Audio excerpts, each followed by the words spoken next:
And replace Ian Lee. He's so arrogant. Someone said that to John. Wowzers. But this week, I want to have a nice week. We've got some really horrible stories this week, okay? And there's all nasty things going on in the world. Can we do some nice things as well? You heard me say thank you to Catherine Boyle. Today, can we thank people? I want you to phone up and thank people. You can have your tongue in your cheek slightly if you want. But just phone up and thank people. 08459 455 555. Some of the other stories we've got, and I said some of them are a little bit heavy this morning.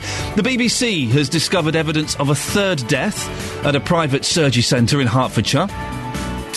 With less than a week to go until Christmas, can you tell me how you've bought most of your presents? No one goes shopping anymore in the shops. I was surprised when a couple of members of the team said, oh yeah, at the weekend went Christmas shopping in Milton Keynes. I went into town in Luton. What? Why? No one actually goes to the shops to buy their Christmas presents anymore, do they? Have you not got computers? Christmas has been delivered to my house. I've not once stepped out in a high street at all.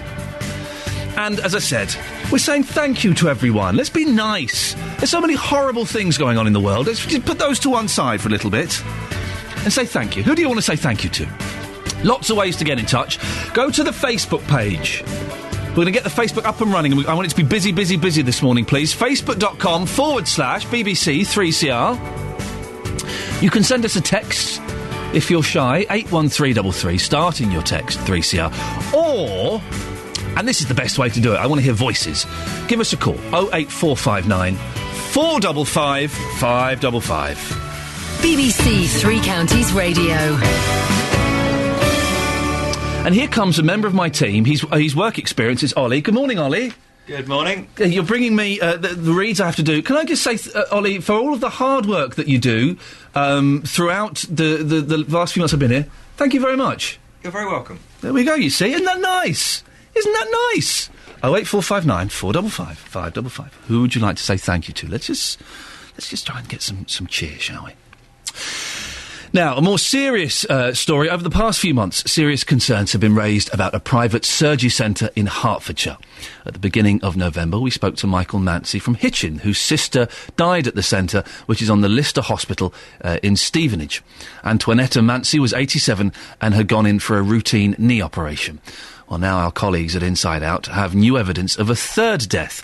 Our reporter, Justin Dealey, has got more on this story. Good morning, Justin. Hello, Ian. What can you tell us about the surgery centre? Well, the surgery centre on the site of the Lister Hospital only opened last year. It was built and managed by a private company, Clinic Centre, part of the construction giant Carillion. Now, the nurses and surgeons, they are seconded from the NHS, and it treats NHS patients. Inspections by the Care Quality Commission have repeatedly found failures in key standards, and it's been investigated over the loss of 8,500 patient files. Thousands of eye patients failed to get appointments, leading to at least 6 people suffering irreversible eye sight loss. That's according to the local clinical commissioning group. So it's already facing criticism, isn't it, this place? It is indeed already facing criticism over the unexpected deaths of 2 other NHS patients following low-risk operations, and after a catalogue of other errors, and all new referrals for joint or eye surgery have now been suspended by NHS Hertfordshire. And we've spoken, haven't we, I think, to one of the relatives of those patients. But yes, you might remember last month our reporter Sophie Solaria, she spoke to the brother of 87-year-old Antoinetta Mancy. She went to the Clinic Centre she went there for a routine knee operation but died 4 days later. Michael told Sophie what happened to Antoinetta went into hospital. She went into hospital because she had an arthritic knee, and the pain was so excruciating. Towards the end, she could hardly walk. The hospital operated on her, replaced the knee joint. For the first 2 days, she was getting on very well. So that went according to plan? That went according to plan, and the surgeon made a fantastic job. On the Thursday, I noticed her speech was a little bit slurred, and she mentioned to me that she wasn't passing any water. So to make this clear, from your recollection, you can't remember the hospital ever giving her any fluid? No, there was no drip at the side of her bed at all. I can vouch for that. Well, Michael now explains what happened next. She was coming out on the Friday, so I rang up the hospital more or less to make arrangements to bring her home. Next thing, I get a telephone call, come straight away, because she's in intensive care. I managed to kiss her for the last time, and the last word she said to me is, "Have you had your dinner?" Which I said yes. Well, Michael also showed our reporter Sophie the death certificate and explained what it said. The hospital says on the... That's the death certificate, yes, is it? Bronchopneumonia, total knee replacement, and acute kidney injury. You don't believe this? Well, I believe she had acute kidney injury because she wasn't hydrated. If they had monitored her, she'd still be here today. And just lastly, Michael said he wants to see the documents relating to the death. The coroner said there wouldn't be an inquest, and I left it at that because I thought if I started to protest, it would be quite fallacious and I'd get nowhere. I would like to see all the documentation, how much drug she was given, how much fluid she was given, and lots of other things. Oh dear, what's happened now then, Justin? What's the big question? BBC Inside Out East, they have discovered that NHS Hertfordshire has also ordered an independent review into 3 unexpected deaths. Now, the third death has been confirmed by the Chief Executive of NHS Hertfordshire, Dr Jane Halpin. But when the BBC contacted Carillion, a spokesman denied a third death was under investigation. Now, later, we will be hearing from the programme's producer, Julian Sturdy, and also the Labour MP for Stevenage, Stephen McPartland. Justin, thank you very much for that. We'll speak to you later on in the show. Thanks, Ian. There we go. See, I like Roy Orbison. I like it, let me rephrase that. I like his voice. He just never had very good songs. This is a great song. I like this song a lot. But most of his other songs are a little bit rubbish. You got it. I don't like... What's the creepy one where he's going to creep into someone's... I drove all night. That's really unpleasant. The sentiment in that. When we won't do it over Christmas, but in the new year, when everyone's feeling miserable, we'll do a top 10 of creepy, stalkerish songs, including that and Every Breath You Take by the Police. 08459 455 555. This is Iain Lee, BBC Three Counties Radio. 2 things that will be kind of cool to get your input on. Christmas. Christmas is pretty much sorted now. I've wrapped everything. Had a really boring 2 hours yesterday wrapping things. I hate wrapping things. And also I'm a boy. So I wrap things terribly. There's bits sticking out, bits of ripped. I've not put bows on or anything like that. I've just put your cheap paper from the Poundland, some sticker written on in pen, to such and such from me. That's it. Hate it. But Christmas is done. And everything I bought for Christmas, I'm trying to think. Yeah, every present I've bought this year, I have bought online. And I've done that for the last... definitely did it last year. I think there was a mixture of both the year before. Every present I've bought, I have bought online. Is there anybody who is stupid enough to go out and buy things in a shop for Christmas? You know it's going to be busy. I mentioned this to Justin Dealey, who it turns out really is stuck in 1978. Justin, do you go out, do Christmas shopping? Yeah, I like to touch and feel, He actually said those words at 5:30 in the morning. There's Sophie Tyler, BBC Three Counties Radio. Sophie?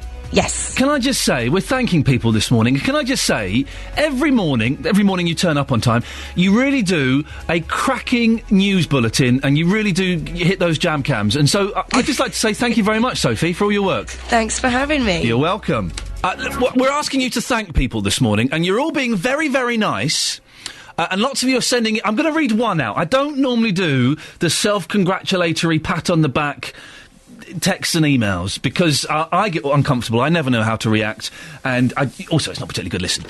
So we've had lots of these. So I'm going to read one out. This is Joe and Philip from Whitchurch. Iain, we'd like to thank you for getting up so early and putting on a lovely breakfast show. Merry Christmas. That's the only one of those I'm going to do. So thank you for everyone who's sending those in. But maybe there's someone in your life... Maybe you want to thank your mum, the milkman. Do you remember those? The milkmen don't exist anymore. They became extinct in 1979, I think. And I'd like to thank Robbie Williams for all of the great song. I can't do that. I cannot do that at all. Now, Christmas shoppers spent up to £2 billion at the weekend, that was just my wife, in a crucial 2 days for present buying. This coming weekend, record sales are also expected. Not sales of records, that would be crazy. Have you done your Christmas shopping yet? I'm good, I'm done, I'm finished, I'm clean, it's over. If so, what won over for you? Was it the festive experience of going into Milton Keynes or Luton or any of the big towns and going into the shopping centre, or was it the luxury of sitting at home with the telly on, laptop, cup of tea, and doing it all online? Well, we're joined now by retail expert from Hertfordshire, Danielle Pennington. Good morning, Danielle. Good morning. What did you opt for, shops or the net? I've done a mix of both. Oh. So I do like the Christmas atmosphere in shops. I like seeing what's available and getting involved in all the noise and what have you. But equally, there are some things that online is just the perfect way to do it. The big bulky items that are delivered to your door, as long as you're in when it's arrived. Well, that is one of the... there aren't many downsides I can think of to the online shopping, but yet being in... when I'm lucky, because I do a ridiculous job and I'm in my house by 9:30 nearly every morning, so I can get those deliveries. But if you miss that delivery, it can be a nightmare, can't it? It can. You can either end up having to knock on the houses down the road because it's been delivered randomly, or perhaps you've got to go back to the delivery office to find it and stand in a long queue, or you've got to phone a number. Got to find the courier company, their office near you. So it can actually be quite difficult. So whilst it feels nice to sit at home and do your shopping online, I think delivery is still quite a big issue for people. You said the atmosphere. You enjoy the atmosphere, Danielle, of going actual shopping. It's horrible towards Christmas, though, isn't it? It's too busy, people rush around, everyone's grumpy. It's a miserable experience. It certainly can be, if you pick the wrong moments. So I can imagine, I didn't go to the shops this weekend. I was lucky, I was visiting friends, so I was saved that. But I can imagine it would have been quite awful, really. So that's the difficult thing with shops. You've got to time it right, because you don't want to be there when everyone else is there, because then you are just in this mad crowd, and what should be a great atmosphere turns into a bit of a bun fight, and it's no fun for anyone. Also, online is cheaper, isn't it? Due to various illegal tax dodges, but it's still cheaper. Not always, actually. Savvy shoppers now know that online is a great place to do price checking, but there are often times these days when the stores are just as good, and if you can then know that you can take it away with you, so you go to the store and you take it away there and then, you've got it in your hand, and that's that present off the list. That can be quite a reassurance for people. And sometimes actually stores are cheaper. And the other side is that people don't necessarily want lowest price. You want good quality. Perhaps you want the guarantee of being able to take it back if it doesn't work or if it isn't the right thing. And stores still are felt to be the place to be able to do that. You have a point, yes. Returning stuff online. I don't want to go down to the post office and pack it and do all that. That is a nuisance, isn't it? It is, and particularly if you've got to pay to return it, which a lot of companies still expect you to do. Danielle, have you finished? Are you done now for Christmas? Not quite, but that's only because I've got a daughter who I don't quite know what to get for her. How old is she? She's 12. See, if it was younger daughters I'd have been good with. Is she? I'm guessing she's possibly out of the princess phase now, isn't she? She is. Yeah. She's sort of verging on the teen, but not quite there. So, yes, it's a little bit of a tricky one, but we'll get there. Get her an iPhone. No, my tongue is in my cheek, but there will be parents buying iPhones for their 10-year-old kids this year, which is crazy. Yes, there will be, but what's interesting is that the credit crunch, the recession, the economic downturn, all of that has actually made us more sensible people. And so that sort of over-the-top gifting, there's less of it now than there was in, say, 2008, 2007. People are being much more sensible. They're also narrowing down the number of people they buy for, that they buy for people that they actually want to give gifts to, but equally that they know what to get them. So it's not buying the random toiletries that look nice. As I get older, Danielle, and I bought a couple of these for my wife. I've done it for my mum, and I think I'm getting something. Instead of buying presents, we're buying experiences. So I'm taking my mum to see. No, she won't be listening. I'm taking my mum to see Matilda in the West End, and I've bought tickets for my wife and my son to go and see a show. So things like that are getting. Are they kind of taking prominence over your actual gadgets and presents and things? They are actually, and friendship groups is another way. You know, instead of buying presents for your friends, people are saying, let's just go out for the night, or let's all go round to someone's house and have a night in. experiences are becoming more common because it's a nice thing to do. And then you know people have enjoyed what you've spent, as opposed to getting them something that they might like, but then again they might think is a little bit tatty. Danielle, I'm going to put you on the spot this morning, because there's all this horrible news going on around the world, and we want to kind of lift it a little bit. We're asking people if there's anybody that they want to thank at all. Danielle, I've put you on the spot. Is there anybody in your life that you just want to say thank you to? Oh, I've got some fabulous friends here in Harpenden. We've, to be honest, we've had a slightly difficult year, and they've been fantastic. And I think friends are worth their weight in gold. And if you can go out and have a lovely night and forget everything and just enjoy being with your friends for Christmas, then that's perfect. Danielle, lovely to talk to you. Thank you for coming on. Have a lovely Christmas. Well, there you go. You see, experiences are the way forward. We are asking people to thank other people. So join in. Now, I'd like to thank our reporter, Serena Farrow, for going out into Luton and finding out who you'd like to thank. Does that make sense? Almost. My children. Because when I lost my memory, they were there for me. It just happened. I was at university and I dropped out of university. I just lost my memory, was in bed for 6 months. This was in 1996, and I'm just getting back on my foot now. My daughters, because just about they look after me.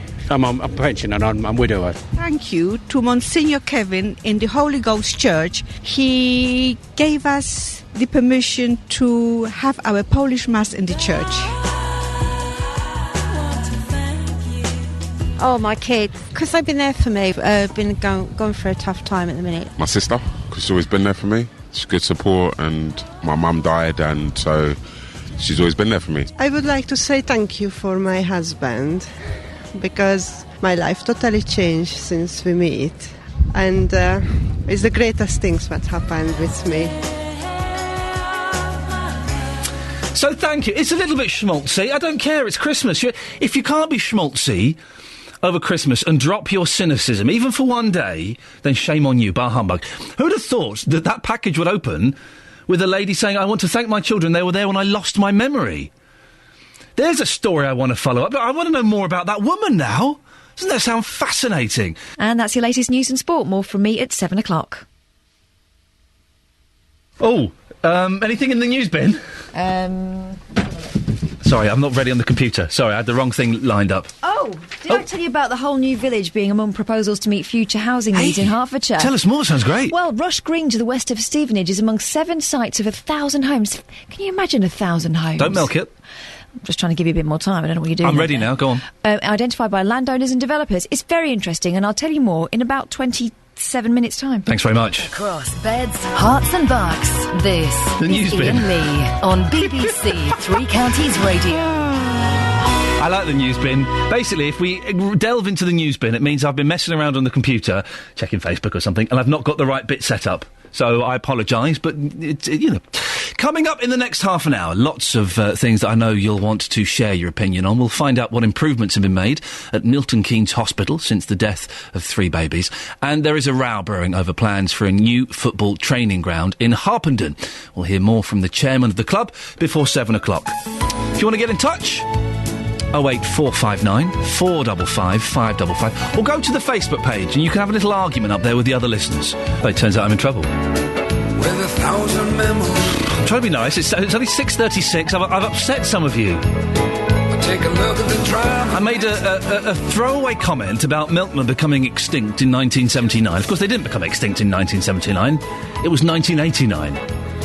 Alice and Mum on Facebook. It was said that milkmen became extinct in 1979. We have a milkman visit next door 3 times a week. We're in Bushy. Really? I cannot believe. I'm astounded that anyone would go shopping in a shop for Christmas, but also that people still use milkmen. Are there milkmen out and about now, listening to this, delivering on those little milk floats? And they always have a young lad, don't they? Probably can't do that now, health and safety. When I was younger, they would have a young lad, like 15 years old, who'd be doing it to earn a bit of extra cash. You know, he'd go and... A milkman, really? Because I don't know if you know this, but like corner shops and supermarkets, they sell milk now. Yeah. Oh, yeah, you can buy it at petrol stations. Yeah. Oh, you can get milk. Oh, yeah, it's readily available. You don't have to have a man in a peaked cap coming along and delivering it. Delivering it? Milk. 08459 455 555. We are now scouring the 3 counties for milkmen. and those who receive milk from those aforementioned men. And it is men, isn't it? You're never going to milk. I know it's 2012. I know women's lib. I know you've got the votes, girls. You never see a milk lady, do you? There's never a milk woman out there. It's always men. 08459 455 555. Now, this is a sad story. It's a story that we followed closely on BBC Three Counties Radio. The deaths of 3 children at Milton Keynes Hospital. The hospital had until today to explain how it'll prevent further deaths after a coroner ordered a review following the death of 1-year-old Mia Elcock. The hospital says it's already made a number of changes and is now working closely with Mia's family and 2 others whose children have died.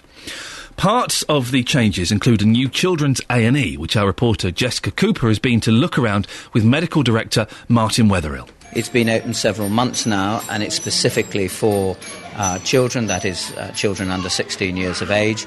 It has specific facilities, as you can see, for the children and their parents while they're waiting for treatment. We've had a plan in place now since those deaths, which is developing paediatric care in our hospital, and it's going to take it to a really seriously good level. And this is part of that plan. My son's got a temperature of 39.4. He's been really ill for the last 3 days, being sick, vomiting, diarrhea, everything. So I've decided to bring him here. And how have you found it coming to an A&E that's dedicated just for children? A lot better, because before, when we used to have to sit out there, it was a nightmare, especially if you come on a Saturday night where there's drunks and things. It's a lot better in here than out there. My son was playing at school and banged his head, so they called the ambulance in, and that's why we have to bring him here. Instead of me mixed with the adults, so we cannot give them an area to play as well whilst waiting to be assessed, so it's good. My name's Alison Turner. I'm the senior sister on Ward 5, so I'm in charge of the 22 inpatient beds at Milton Keynes Hospital. I think that we are recognised within the hospital that we've got more staff to look after these children, because I think that's one thing, is we didn't have enough staff to be able to facilitate the best care that we could give, because that's what all my nurses want to give, is the best care that they can do, and they're able to do that more now. We've got more nurses. We're also looking in next year of sending more staff away to do high dependency courses as well, so that the staff will have extra staff in able to looking after children who are very poorly here. Do you feel assured that the right changes are and have been made to make sure that as much as possible deaths are prevented? Yes. No, I think they're certainly allowing us to employ more staff. We've also got our paediatric assessment unit, which is now open 24/7, which again supports our unit, because we've got more paediatric nurses, because children are different and we need to have the right staff to be able to look after those children. Improvement in care is continuing. It never ceases, and a lot of the things that the coroner commented upon we were already doing. We have improved that, and I think the single most important thing is communication with parents. Thanks to the 3 families whose children sadly died in this hospital, we have had an excellent response from them communicating with us, so that we can actually learn where we can make improvements that are perhaps not so obvious to us. And the most important has been communication. So we really want to involve children and their parents in the way that they are treated in this hospital, so that they form part of, not adjacent to, but part of the care pathway. Well, later on in the show, we'll hear from Mia's mum to find out what she thinks of the changes. And I'm keen to hear from you on this. How much confidence do you now have in Milton Keynes Hospital? Do you think that the changes are enough? If you've been down there and had a look as well, give us a call, 08459 455 555. This is Iain Lee on BBC Three Counties Radio. Christmas shoppers spent up to £2 billion at the weekend in a crucial 2 days for present buying. This coming weekend, record sales are also expected. Have you done your Christmas shopping, and how have you done it? Have you been a sap and wandered around with the masses in a shopping centre somewhere? Or have you done it like me? Had your feet up, slippers on, cup of tea, some biscuits, and done it online? Well, Justin Dealey's out and about. Justin, you like to go... Sorry, you're right. Yes, you carry on. You like... I've missed you. Yeah. You like to go out shopping. You like the hustle and bustle. Why? I'm outraged. Because when you go out to the hustle and bustle, it's the Christmas spirit, Ian. Come on. Oh, the Christmas spirit. People effing and jeffing and banging into you and grabbing the... I saw that first. All of that nonsense. No. And getting stuck in car parks. It's all part of the December fun. But like you, I've done all of my Christmas shopping. I do like to touch and feel. I've been getting reaction this morning to people like to go to the shops. You can't say that. Have you not seen the recent scandals the BBC have been involved in? Oh, yeah, I forgot about that. So, shops face-to-face or online shopping. Here's some reaction from earlier. Well, here's Steve. Steve, you've heard us talking about this on the radio this morning. Are you somebody who likes to touch and feel, you like to be in the shops, or do you do things online? In the shop, every time. I've bought the odd thing online, but majority I'd rather go into a shop and buy. And tell us why that is. Well, you can see what you're getting, can't you? Yeah. Well, not only see what you're getting, but also it's as the pretty lady said earlier on this morning. You know, if you're not there when it gets delivered, you've got to muck about. Where is it sent? Where is it sent? You've got to go try and find the courier shops. You've got to find this. You've got to find that. You're down to the post office, and if you're doing it so near Christmas, are you going to get it for Christmas Day? Yeah, you see, I totally agree, but Ian thinks that we're stuck back in 1978. Are we stuck in the past? I don't think so, no. Oh, well, as I say, I've bought things online, but that's only because I haven't been able to see them in the shops. You love Christmas, don't you? Oh, yeah, love it, yeah. Fantastic. Have a good day at work. And you. There you go, the views there of Steve. And let's get the views of this lady as well, whether she would do a bit of online shopping or do things face-to-face in the shops. What would it be for you, madam? A bit of both, actually. Sometimes you can find good bargains online, but I do like to see what I'm buying, so more likely to go into the shop and buy it. There you go, Ian, the views of two very sensible people this morning. Steve doesn't sound sensible to me. Yeah. Steve sounds like one of your mates. Listen, I don't like it how when you go out and you do these reports and you bias them into your favour. Go and find some proper people who do it online. I can't find them anywhere, seriously. I've got another challenge for you this morning. Yeah, go on. Can you find a milkman?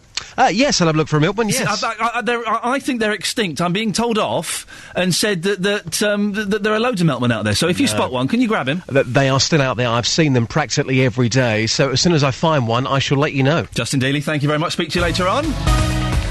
He totally biases his reports. It's not fair. Morning, this is Iain Lee, BBC Three Counties Radio. Residents in Harpenden are angry about plans to develop a new training ground for Harpenden Colts FC at the new farm site. Proposals for Roundwood Lane include 11 pitches, a new road, a car park for 100 vehicles and a pavilion changing room with the FC and Hearts Football Association, saying it will help the club to grow. But residents say it will lead to an increase in traffic on an already busy road. Bob Trevor is the chairman of Harpenden Colts FC, joins us now. Morning, Bob. Good morning. Is it still freezing cold out there? It's not too bad. OK. Bob, tell me why you need these new facilities. Well, Harpenden Colts over the years has grown from, very small numbers into a club that's got 750 members. We're very much reliant upon partners to provide us with facilities both for training and matches, and we're getting to a stage where there's increasing pressures on those organisations, not just in terms of being able to provide Harpenden Colts with facilities, but demands from other sporting organisations that also need open space. We've got to a stage also where if the club is going to grow, both in terms of numbers, but also the interest that keeps coming into the club, then, a facility such as New Farm actually offers the opportunity, for the club to be a little bit less reliant upon these other organisations and actually be in control of its own facilities, being able to manage those facilities and make sure that they're used in the best interests, not just of the present members of Harpenden Colts, but looking to the future, in terms of the demographics of the area, that there will be this increased interest and presumably numbers, and, the space that it offers in terms of putting pitches there and a training area, will allow the club to look very much to the future. So you're growing now, and something like this would help the club grow in the future. Is this the right place, though? Well, Harpenden Colts certainly believes so. It's the most suitable site that Harpenden Colts, in conjunction with the county council, has actually, seen. The other areas either are not suitable in terms of, say, the space, the actual environment itself, and the County Council having identified New Farm as being an area that would facilitate, the progression of youth football in Harpenden. We've been working very closely with them to, move that one forward and put proposals, hopefully in the new year, to the District Council for a change in use via a planning application. It sounds massive. 11 football pitches, new road, car park for 100 vehicles, We're pavilion. not actually putting in a new road. There will be an access road to the facilities. Okay. And the pitches themselves will be screened by natural hedgerows and trees, so that there will be the minimum disturbance to the local residents within the Roundwood area.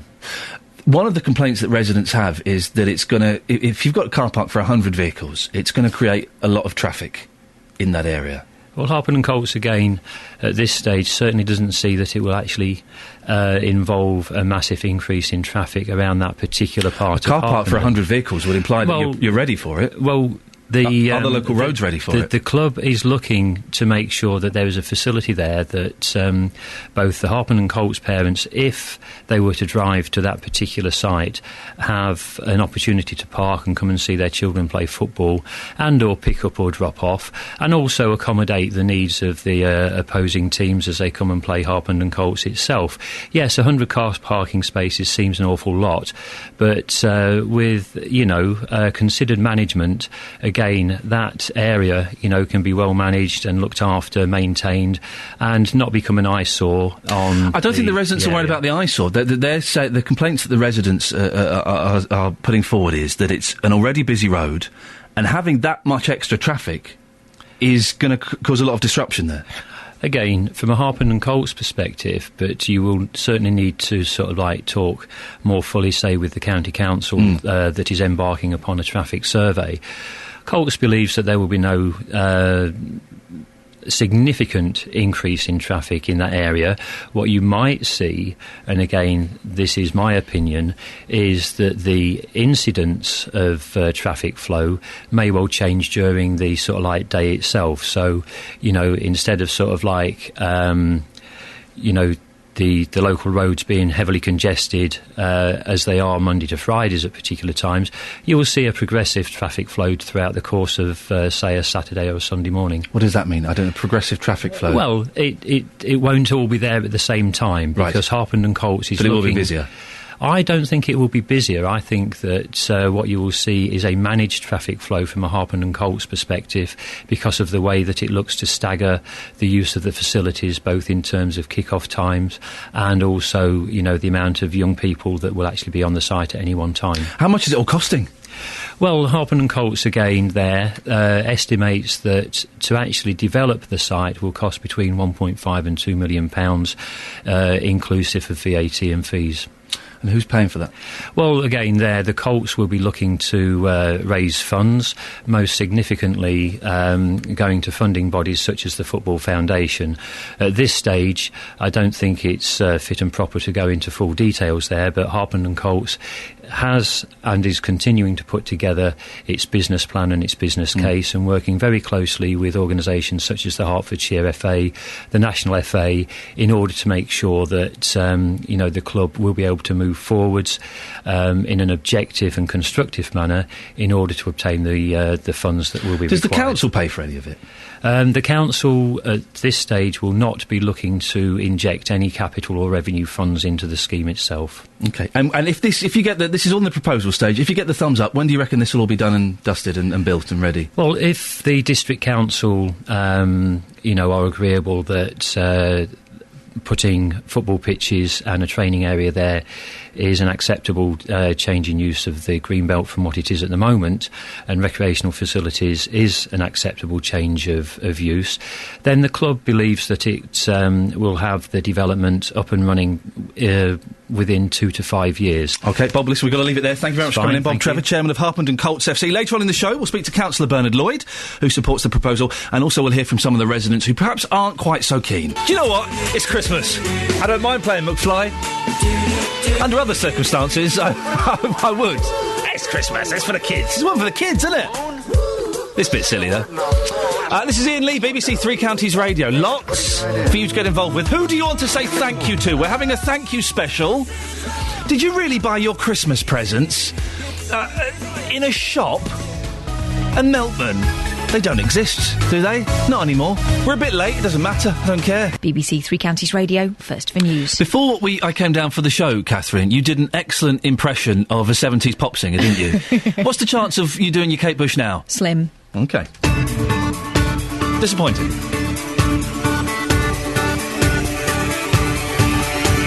It was a sight to behold. Catherine's Kate Bush, it was wonderful. It was wonderful. Let's see if we can get her drunk for Friday's show, and maybe we'll work it then. Morning, this is Iain Lee, BBC Three Counties Radio. Lots to talk about. I'll tell you how to get in touch in a second. These are some of the things we've got coming up in the next hour or so. There's been a third death at a private surgery centre in Hertfordshire. We'll hear from the producer of the BBC programme, which has uncovered the evidence.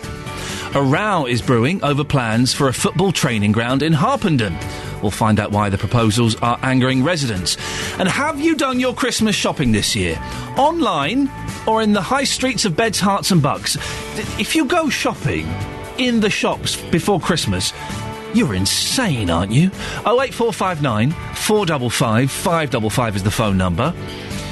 81333, start your text 3CR. Or go to the Facebook page and post some pictures of milkmen. If you find any milkmen, take a pic and put them up there. Facebook.com/BBC 3CR. BBC Three Counties Radio. Over the past few months, serious concerns have been raised about a private surgery centre in Hertfordshire. At the beginning of November, we spoke to Michael Mancy from Hitchin, whose sister died at the centre, which is on the Lister Hospital site in Stevenage. Antoinetta Mancy was 87 and had gone in for a routine knee operation. Now our colleagues at Inside Out have new evidence of a third death. The programme's producer, Julian Sturdy, is on the line now. Morning, Julian. Good morning. What's the new information that you broadcast last night? Well, this is a story that we've all been following for some time. You yourselves have had many twists in the saga of the surgery centre.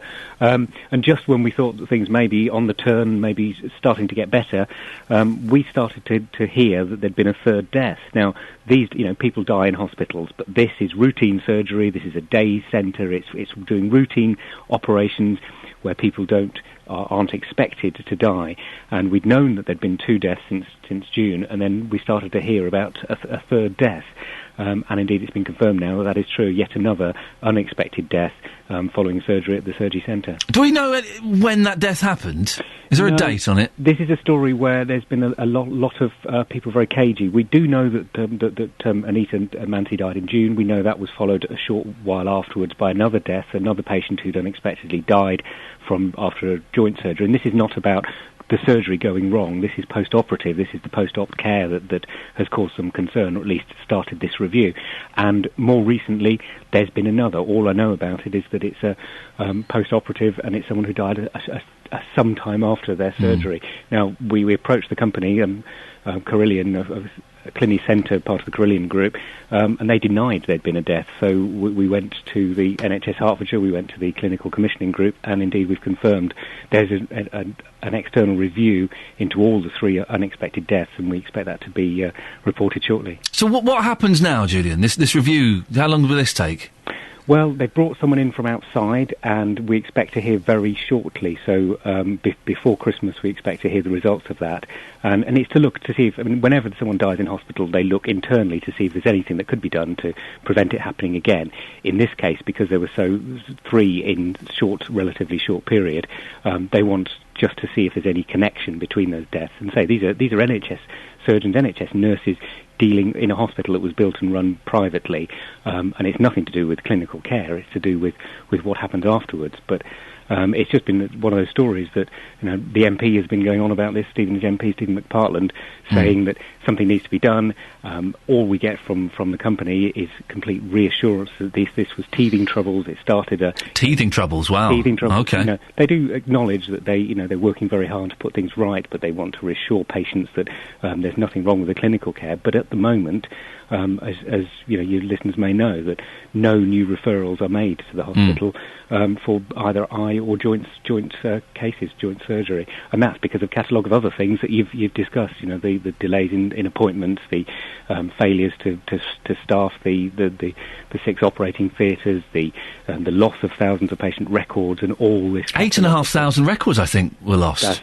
That's right, absolutely. And of course, that's people who are suffering degenerative eye conditions, where many of them elderly, many of them been left waiting for their appointments, and that was highlighted right at the beginning of the year, but it hasn't got any better. Even over the summer, they were not being able to. People were still waiting more than 18 weeks for appointments, which is the legal limit, and the backlog is just still building up, which is why the PCT took action and banned new referrals, which is very unfortunate for people who need treatment. It means, you know, with conditions where they may be going blind or they may have trouble with their walking, they're now having to go to hospitals further away, Hertford or London.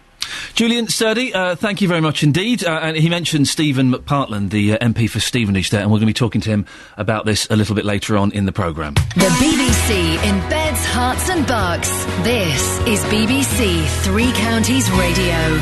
So, there's no point in going to Milton Keynes Shopping Centre or Luton Town or anywhere in Beds, Herts and Bucks. You don't need to go to Marks and Spencer's. You don't need to go to C&A. C&A? Where did that come from? C&A. You don't need to go to Boots. You can order all of this stuff online and avoid the queues, the hassles, the paying for parking. You can sit at home, nice cup of tea, bit of telly on in the background, or a bit of music, some hobnobs, laptop on your lap. Beautiful. Perfect. If you go shopping in the shops over Christmas, you're a fool.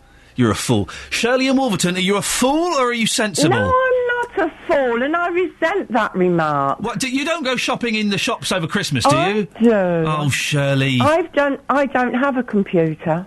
And I wouldn't shop online even if I did. Well, buy one for Christmas. No, I don't want one, Get a computer. No, Shirley? I'm not interested, Shirley? and I can't afford the internet. I'm a pensioner. I am telling you, I'm ordering you to buy a computer. Nobody orders me to do anything. OK, so why do you go? You prefer to go shopping? I do. In the shops. Why? I do because I like to see what I'm buying first. But you get the rude people, you get the surly shop assistants. You get that everywhere. Not in my living room. It's part of life. It's part of life. You just have to get on with it. And I don't drive. I go on the bus. Oh, it gets worse and worse. You're on a bus laden down with all those shopping bags, taking up all the aisle. Do you know what? I went up to the shopping centre one day last week. Yeah. I got the bus outside my house at 5 to 10. Yeah. I knew exactly what I wanted, where I wanted to go. I was back in my house at 10 to 12. Well, that's a good mission. It certainly was, and I'm going up there again today. So you've still got more... I know what I'm going for. Yeah, I bet you do. You've got more to buy then. And when you finish shopping today, is that it? Is that Christmas shopping done? Yes, it is. Okay. Yes, and what I'm going for a present for an animal. Excuse me? For my friend's animal, but I know... What are you... You are bonkers. What are you buying? What animal is it, and what are you buying for an animal? It's for a dog.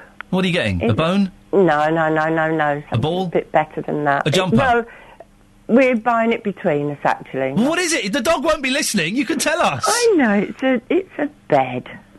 Oh, you soppy old sausage.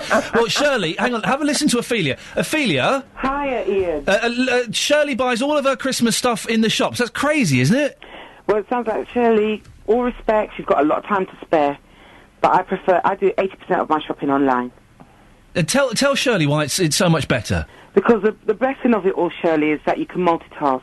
While you're going back and forth to the computer, you could be cooking, you don't have to dress up, and you're checking, you can compare prices at 4 or 5 different shops in one go, and the internet always gives you a better deal because they're encouraging you, most often 10% less. If I don't check it for general shopping, if I don't check it online, I'm not buying it. Shirley, you see, it makes perfect sense. Not to me, it doesn't. I can't afford to have a computer or to be online. I'm a pensioner and I've got a mortgage as well till I'm 83 years old. There are pensioners who have the internet. You can come around and use my... Just tap into next door neighbour's internet. No, thank you. I'm not interested in computers at all. I'm going to buy you a computer for Christmas. No, you're not. I'm going to buy you an iPad. Not. I'm buying you an iPad. No, you're not. Yeah, I am, and I'm going to make you... I'm yes. not technical. No. I don't like anything. You're getting an iPad or a Nexus, and I'm going to make you use it. Yes. No, I'm yes. not getting an iPad. Yes. I'll wear a necklace, but I'm certainly not buying an iPad. Now listen, ladies. You're getting a computer. Ladies. Let's not end this on a sour note. We're doing a thank you morning. We're kind of having a nice morning because there's loads of horrible stuff going on in the world. Shirley, is there anybody that you would like to thank now, live on air, and it can't be your best friend's dog? No, well, I'd just like to thank all my friends that I have at church. I have some fantastic friends who have been absolutely wonderful to me when I've not been very well. Would they let you use their internet? I wouldn't even ask them Shirley, because I don't like You Luddite. I don't like it. I don't like the internet. Ophelia, anyone you want to thank? Yeah, again, same as Shirley, all friends at church, and my gorgeous husband who's been putting up with me while I've been studying. You do sound like and a pain. wrapping all Yeah. those presents. Yeah, you do sound like you're a nuisance to live with, Ophelia. He's definitely drawn the short straw there, hasn't he? Ladies, thank you very much. Shirley in Wolverton, Ophelia in Luton, thank you. We can be a bit schmaltzy. It's Christmas. If you can't do it now, when can you? I fancy a mince pie. Friday, we'll bring in some nibbles, shall we? We'll have some mince pies and bits and pieces floating around Tin Equality Street. It's not Christmas until you have a Tin Equality Street cracked open. That's what we're doing Friday. Now, Christmas shoppers spent up to £2 billion at the weekend in a crucial 2 days for present buying. And record sales also expected this weekend. But you're not leaving the house to do it, are you? I did all mine from the sofa. All of it on the sofa. Feet up, cup of tea, hobnobs out. Beautiful. Well, Lisa Byfield-Green is a retail analyst at Planet Retail. Morning, Lisa. Good morning, Ian. What is Planet Retail? Planet Retail, we're a firm of analysts, and we look at global shopping leaders worldwide. Where are the most popular online shopping sites? Well, in the UK, the most popular online shopping site, and worldwide, in fact, is Amazon. They don't pay tax, that's why it's so cheap. And I listen, I've got ethics and things, but when it comes to getting cheap Christmas presents, those ethics go out the window. I'm happy to go there, of course. Well, I think, like lots of people what you're driven by is the convenience factor, the convenience of just being able to, as you say, sit on the sofa and not have to go anywhere. I think people are increasingly doing their research online now before they go out shopping. That often ends up in them making a purchase. If they're not doing it then they're using the internet to research the products that they're thinking of buying, or they're even using their smartphones when they're out and about to compare prices and to make sure they're getting the best deals. I mean, we don't have as much money to spend as we used to, and I think we're much more careful in how we spend it. I don't know if you heard, a few minutes ago we were speaking to Shirley, who was very, very grumpy and looking down at shopping online. Can you... It's simple, isn't it? Can you sell it to her, Lisa? Can you just make it sound more attractive than perhaps I was doing? Well, I don't think it's about selling it. I think it's about fitting in with people's busy lifestyles, and I don't think that people that shop online necessarily prefer it to going out to the stores. I mean, in your case, perhaps they do, but a lot of people don't have the time that they used to. People are working hard. People have less time and less money, and when we're pressured in that way, then we will look for the most convenient option. And we certainly have a lot of convenience online, and it's been driven by things like broadband internet at home. People have smartphones now and tablet computers, and like you say, in the evening, we often sit down on the sofa and we're sitting there surfing the internet at a time when stores are closed and we wouldn't have any other options for shopping. And of course, everyone thinks of Amazon, but there are so many excellent online... John Lewis, Debenhams, Next... You pretty much every store to survive in 2012 and onwards has to have an online presence, don't they? Absolutely, and what we're seeing is that those stores that do offer online sales, the online portion of their business is growing a lot faster than the store portion. It's still not overtaken that section, but it's a very, very important sector, and the retailers that are doing that well are certainly profiting from that. Lisa, have you done any of your Christmas shopping out in the shops, in the physical real world? Well, I'm a very busy retail analyst, so obviously I've used the internet to do a lot of my shopping, but yes, I have gone out to stores as well. There are certain things that you need to go out and touch and feel the products, and it's actually a social experience going shopping as well. Oh yeah, but no, Lisa, don't. It's a horrible social experience. I don't want to be in a crowded shop. I don't want to pay to go and park my car. It's a nightmare. Well, you're very lucky to have the option, aren't you, Ian? I am very lucky, Lisa. Yes, I am indeed. Have you finished all your Christmas shopping? Have you got a bit more to go? I'm just about there now. Okay, good. And finally, Lisa, I'm going to throw you on the spot a little bit. This morning we're being a little bit schmaltzy because it's Christmas, and I think you can be. And we're asking people to thank people. And I've been thanking members of my team. And is there anybody, Lisa, that you would like to thank now, just for whatever reason? My family. They're great, and they make Christmas so exciting. I have 3 children, and there's nothing better than having children. How old are the kids? Well, they are 12, 10 and 7. Oh, fantastic. Can I ask, I've got boys, they're 3 and 1, and, the 3-year-old is well excited about Father Christmas. I've got to be tactful about this, because we do have young ears listening. Is the 7-year-old still excited about Father Christmas? Absolutely. Good. And I wonder how much of his shopping Father Christmas does online. He makes it all, Lisa. The elves make it all. We know that. Of course. Lisa, lovely to talk to you. Thank you very much. Lisa Byfield Green, a retail analyst at Planet Retail. So it does surprise me that anyone would go out shopping in an actual shop. But yeah, they do. They're heaving. They're heaving. You've been to central London recently? You've been to central Milton Keynes? You've been to Luton? Oh, man, it's so busy. Why would you do it? David in Marsh Farmers texted him, why wait until December to get Christmas shopping done? We shop throughout the year, even when on holiday. I kind of like the slightly mad rush of only 3 more Amazon days left. That's how I like to do it. 08459 455 555. We're firing the scattergun approach to the show this morning. Lots of different things. And as well as Christmas shopping, as well as saying thank you, I made a throwaway comment about an hour ago that milkman became extinct in 1979. Well, we've had people messaging and texting and Facebooking saying, well, no. We have a milkman. And I find this amazing because, again, pop to the garage. No, actually, don't buy milk from the garage. It's well expensive. Pop to the corner shop. Pop to the supermarket. Anne in Luton has texted in 81333, starting her text 3CR. Ian, yes, there are milkmen still out there, although they're a dying breed. I'm very good friends with a milkman from Kent. Sounds like at the beginning of a limerick. There was a young milkman from Kent, whose delivery was especially... No, he delivers a lot more than milk, including Christmas hampers, which can be ordered online. I know there are also milkmen in the 3 counties because one delivers milk to the pathology department. It's a strange turn of events there, wasn't it?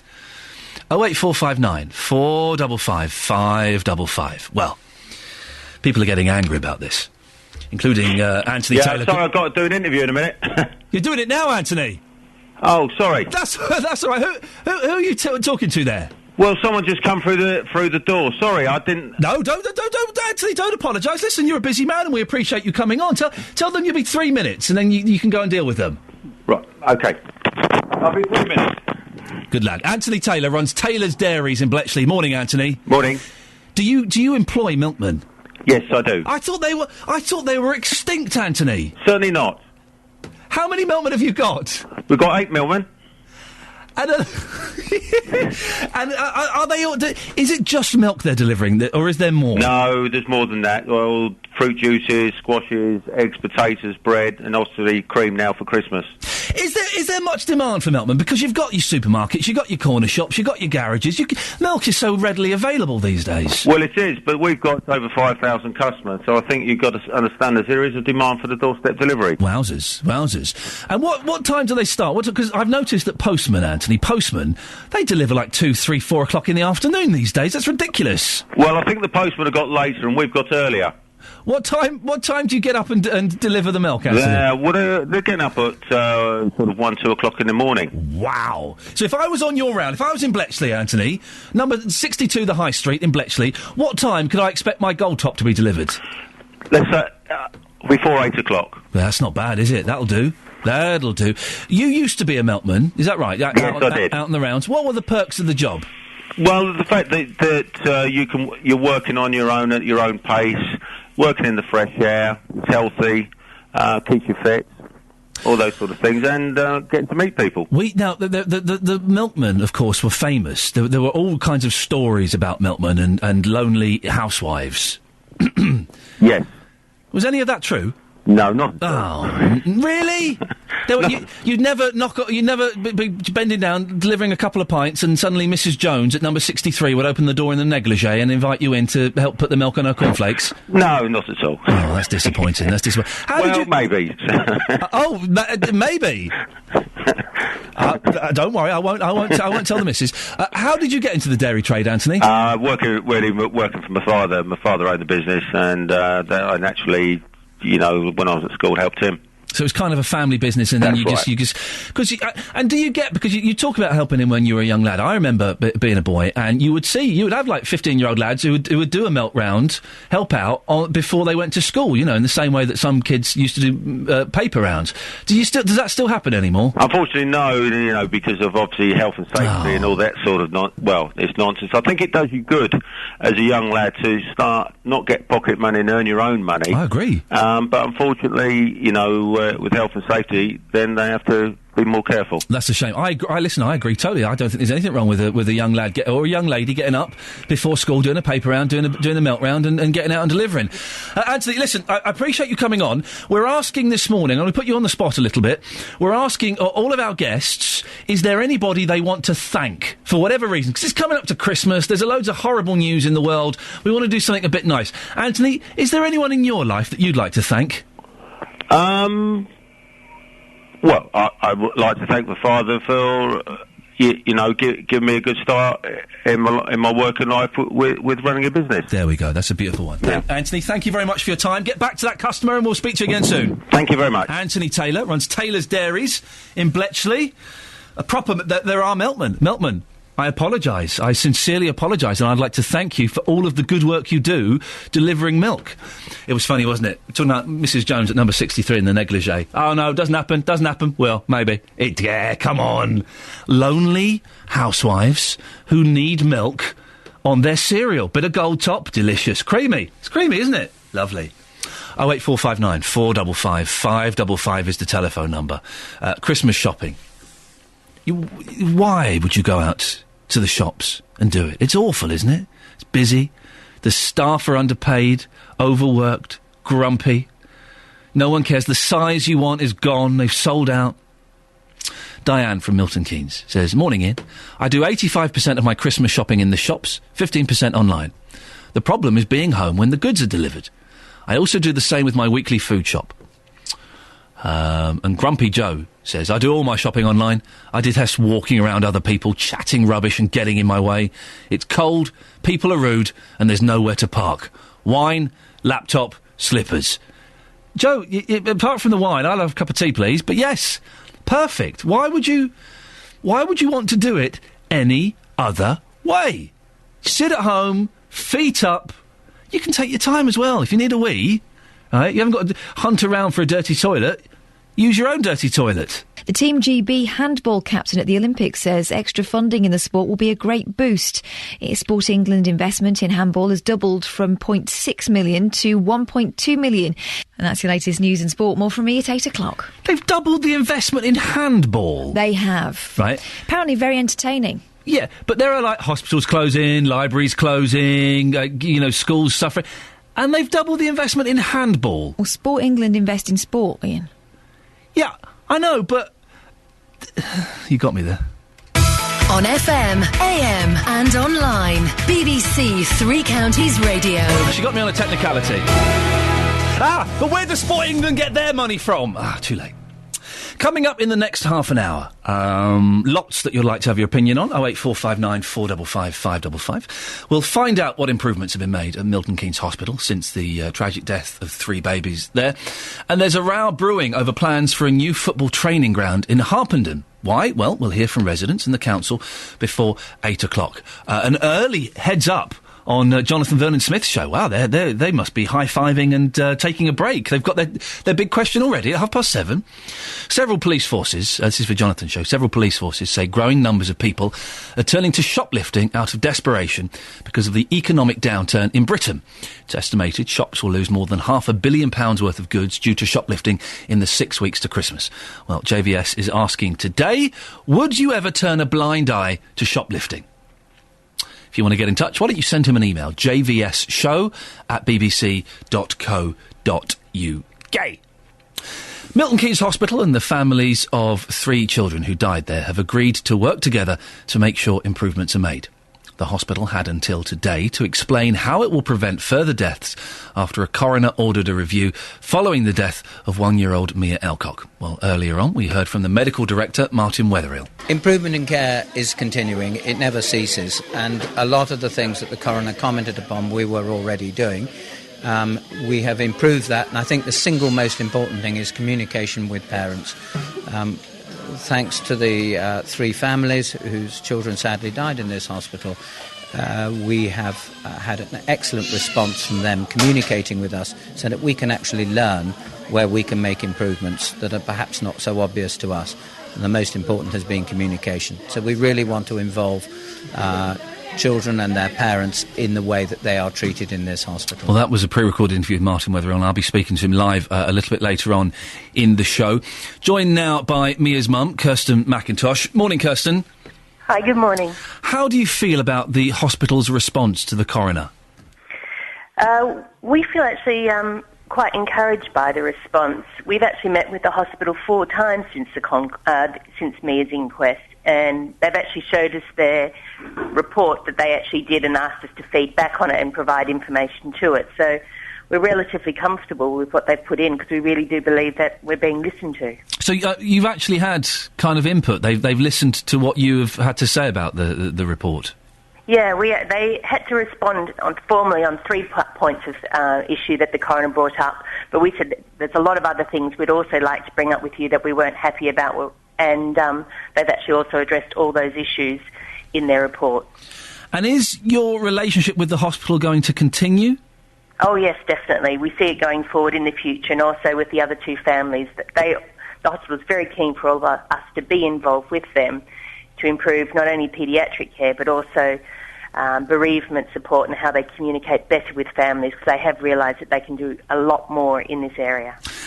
As a parent, Kirsten, who's lost a child, and I'm a dad of 2 boys, what does it feel like still being involved with that hospital? Because part of me thinks I just wouldn't want anything to do with them anymore. Does that make sense? Yeah, no, a lot of people have actually said that to us, but I think this is something that we can do for our children. We can't bring them back, but this is something positive we can do for them in their names. You know, it is great work that you're doing, and I'm sure a lot of people are appreciating it. You and your husband said after Mia's inquest that you hoped it would prevent further deaths. Do you think the hospital has gone far enough to make sure that happens? Of course, we always hope that it will, and I think the hospital has put in a lot of improvements in place, and I think time will tell. They've put in a lot more support, a lot more sort of checking and compliance type issues, as well as investment in physical and communication type programs. But I guess, you know, they don't want it to happen again. We don't want it to happen again. So we're all just going to have to work together to see what happens next. One of the issues that was raised in this was perhaps that sometimes medical staff don't listen to the wishes of the parents perhaps as much as they should. This has been raised about that hospital. How important do you think it is that parents are listened to when it comes to the care of their kids? I think it's absolutely critical. As somebody pointed out, and an expert pointed out to us, he said, we're actually experts in our children. Doctors and nurses are experts in medical care, but we're actually experts in our children, and that should never be forgotten. And so we are encouraged that the hospital is actually putting in place a facility where you can put parental concerns into what they call the early warning system now. So we think that's a good step forward. We're hoping that they are also going to do bedside handovers now so that parents can hear what staff are saying to one another in between shifts, so we know what's being said and what's being communicated. You're right. I think it is so important. Doctors are great at diagnosing and treating, but only really a parent knows when there's something not quite right with their kids. You know, they know when there's a subtle difference, don't they? We certainly do. Yeah. I mean, we're with them 24 hours. Of course. Kirsten, listen, thank you so much for coming on, and good luck with the work that you're doing there. Thank you very much. That's Kirsten McIntosh, and as I said later on in the show, we'll be speaking to Medical Director of Milton Keynes Hospital, Martin Wetherill. Across beds, hearts and bucks, this is BBC Three Counties Radio. I'm in trouble. I am in big trouble. An hour and a half ago, I said, Milkman, extinct. They don't exist anymore. Well, since then, we've been inundated with milkman calls. Oh, yeah, we got milkman. Oh, yeah, I own a dairy. We employ 8 milkmen. We've got one on the phone now. Steve. Morning, Stephen. Good morning, Ian. How are you? I'm sorry if I've... You're a milkman, are you? I am indeed. I thought you guys had all been killed out. No, we're hanging on. We're hanging on in there. It must be a dying trade, though, surely.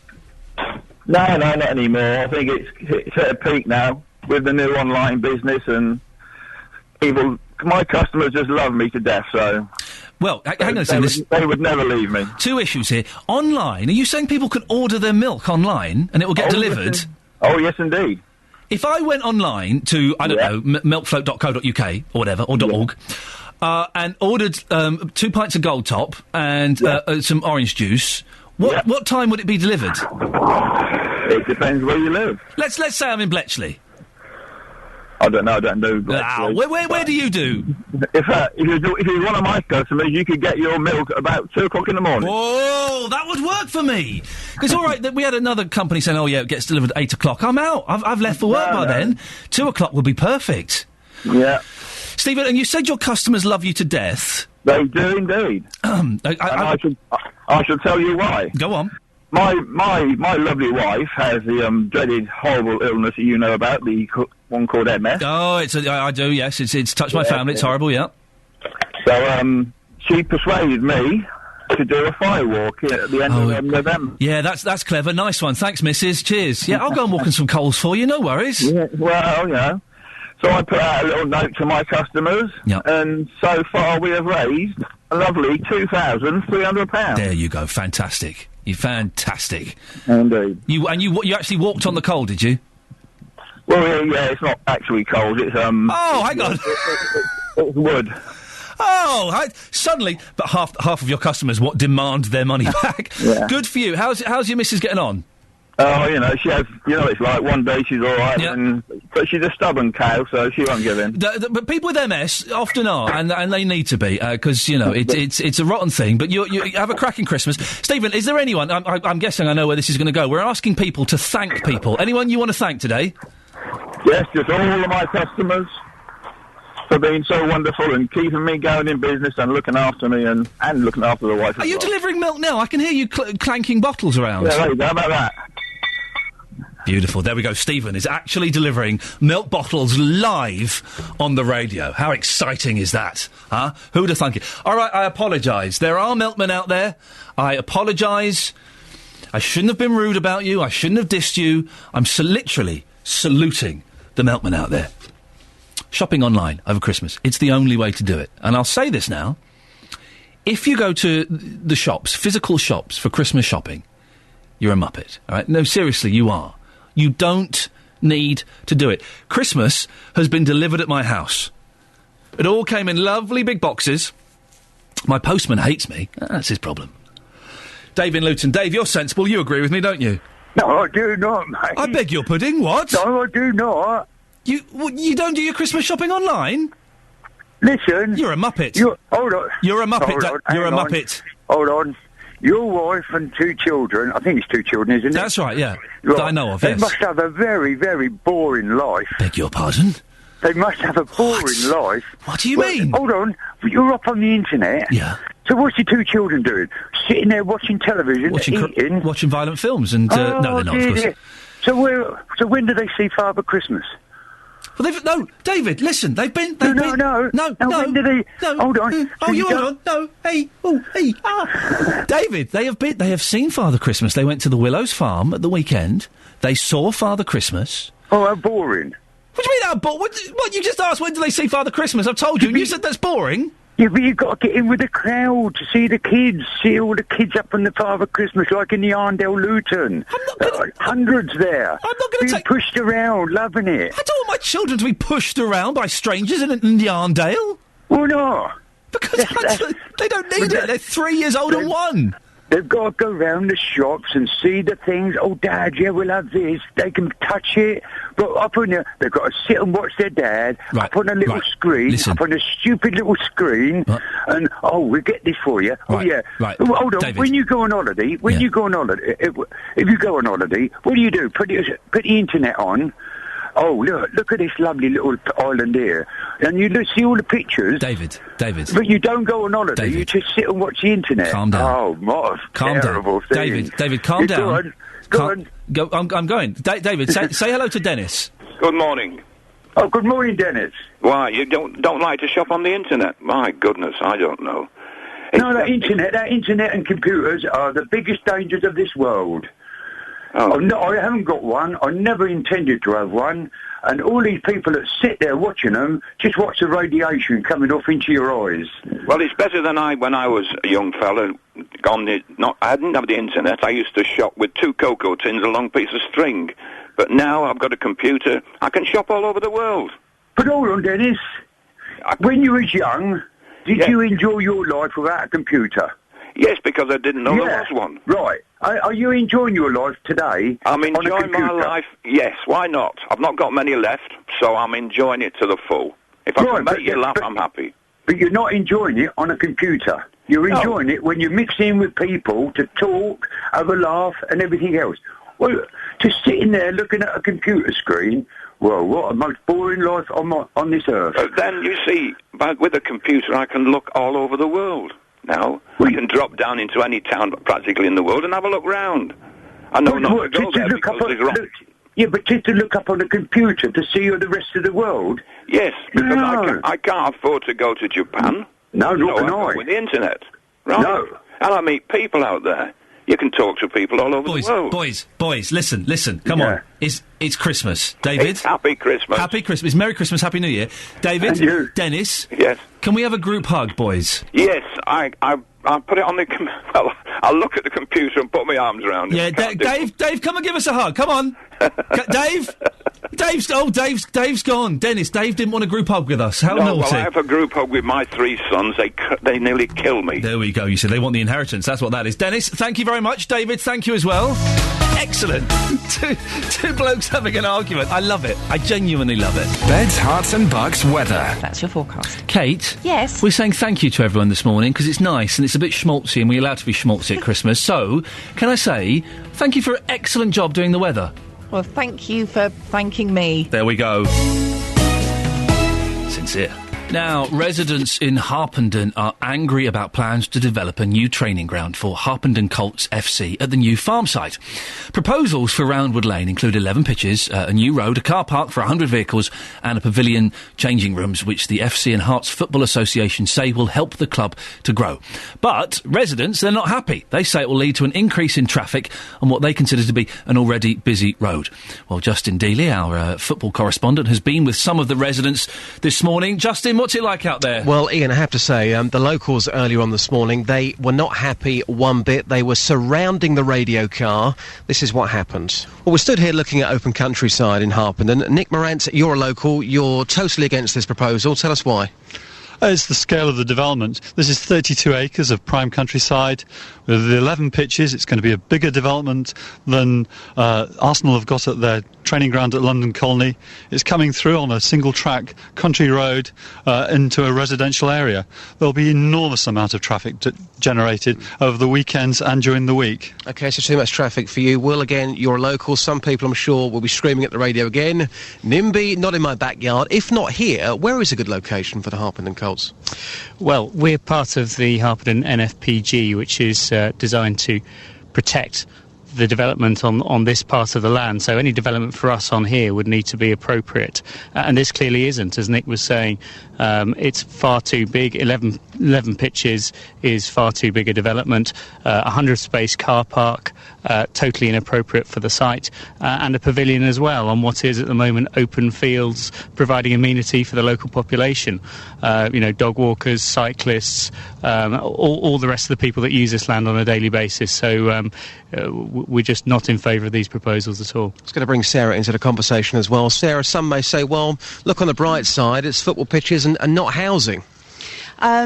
It is development that is inappropriate, and we are very concerned about the safety here.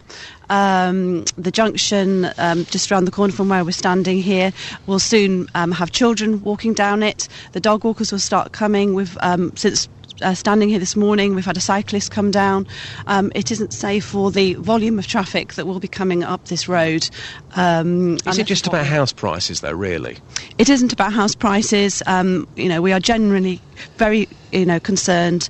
We have families who enjoy this space. I use this space every day to dog walk, bring my 1.5-year-old, my 9-year-old cycles here, and she is, she won't be able to cycle if there are going to be, based on some of the counts that we've actually sort of taken, more than 300 extra journeys on a Saturday and a Sunday. OK, just lastly, the airwaves are yours here. Councillor Bernard Lloyd is listening to this. He'll be responding to what you're about to say. What is your message to him? And be as blunt as you want to be. The residents, we're all very disappointed with Bernard Lloyd's stance on this. We don't feel that he's been open to our views. And he does say that this is the only home for colts. They haven't actually shown that that's the case. And we are very disappointed. So that was me on Roundwood Lane in Harpenden earlier this morning with some of those local residents. As you heard there, Ian, their main concern is the traffic on what they describe as a very narrow road. Justin, thank you for that. We have got Councillor Bernard Lloyd on the line now. Good morning, Bernard. Good morning. Let's address the point that Sarah made there. You're not listening and it's inappropriate. No, first of all, I'm a county councillor and I have to take into account the interests of the wider community. Now, I can understand local residents in Faulknersfield. They have open agricultural fields behind them. They've had that. They're not going to have quite the same in future. And in those circumstances, I would object. But I have to say, my objection would be on the loss of the view that I already had. Looking at some of the other issues, first of all, they say that it's not appropriate. In policy planning terms, it is appropriate to have football pitches on Greenbelt. Building 11, though, and 100 car park that's got room for 100. You talked to the chairman of Colts. Yes. Of those, 6 are mini pitches. Right. And they will be used, as I understand it, mainly for training. If you've got 6-year-olds, they can't just go in and play football matches. They've got to have some training. But those mini pitches are still, it still adds up to quite a big size. And a car park for 100 cars. Yeah. That's. I don't think that's unreasonable. It's a busy road round there already, isn't it? So that's going to make that road even busier. No, hold on. At the moment, up Roundwood Lane from the A1081, every day of the week, there are parents taking children to Wood End, to the Roundwood schools, and I do not believe that piece of road will be required to take any more traffic at the weekend than there is during the week. But so it will be busier at the weekend than it is now. Oh yes, yeah. 100 cars. There will be 100 cars. Yes, that's. You can understand why people would be upset and concerned that 100 cars, that could be 200, 300 journeys extra, are being made on a Saturday and on a Sunday. Yeah. And how would you respond to those concerns? Because we go back to the original question, and that was, where do we find a suitable and available place for the Colts to have this facility? Are they just a bunch of NIMBYs? Let's put it this way. They're exaggerating the problems as part of their objection. So they're lying? No, I'm not saying... exaggeration is lying, isn't it? No. Well... They're exaggerating. The road is not ideal. We know that. And we've looked at that over the years. I've been a county councillor for 15 years. In what way is it not ideal? Because there are parts of it where we cannot widen it, and we'd like to widen. So it is going to be busy, and it is going to be potentially dangerous? It's no more potentially dangerous than it is during the week when children go up there. But you're adding another 2 days of potential danger. Yeah. fair enough, but there are other roads in Harpenden which are just as busy. But there are lots. Very quickly. Go back to no, because we're running out of time, Bernard. And I appreciate you coming on. We've got lots of angry residents there, and they're very angry. What are you going to do about them? Just ignore them? No, the process is that there is a project that's been developed with consultants. There have been 2 meetings where residents have talked to the consultants and officers of the council. That will be considered along with the various specialist reports on transportation and other things. And on the basis of that, a decision will be made about putting in a planning Bernard, just to conclude, you think that the residents are exaggerating, and do you think they're NIMBYs? I'm not going to say they're NIMBYs, because as I say, if I was in their position, I'd probably be objecting as well. Because it was in your backyard? But I believe that it's the best possible and probably the only possible site for the Coates to have a home in Harpenden. Would you be objecting? 760 children there helping. Would you be objecting because it was in your backyard? Yeah. So they're NIMBYs? I didn't say that. And is the council giving any money towards this? The council is obviously providing the area, the fields. I am not aware that in the contract there is any proposal to provide money for the Coates, because if they get planning permission, I think there will be enough national bodies like Sports England and local bodies willing to help finance the project. Bernard Lloyd, I appreciate your time. That's Councillor Bernard Lloyd there. People are very upset, as they often are. Are they just being NIMBYs, or are they right?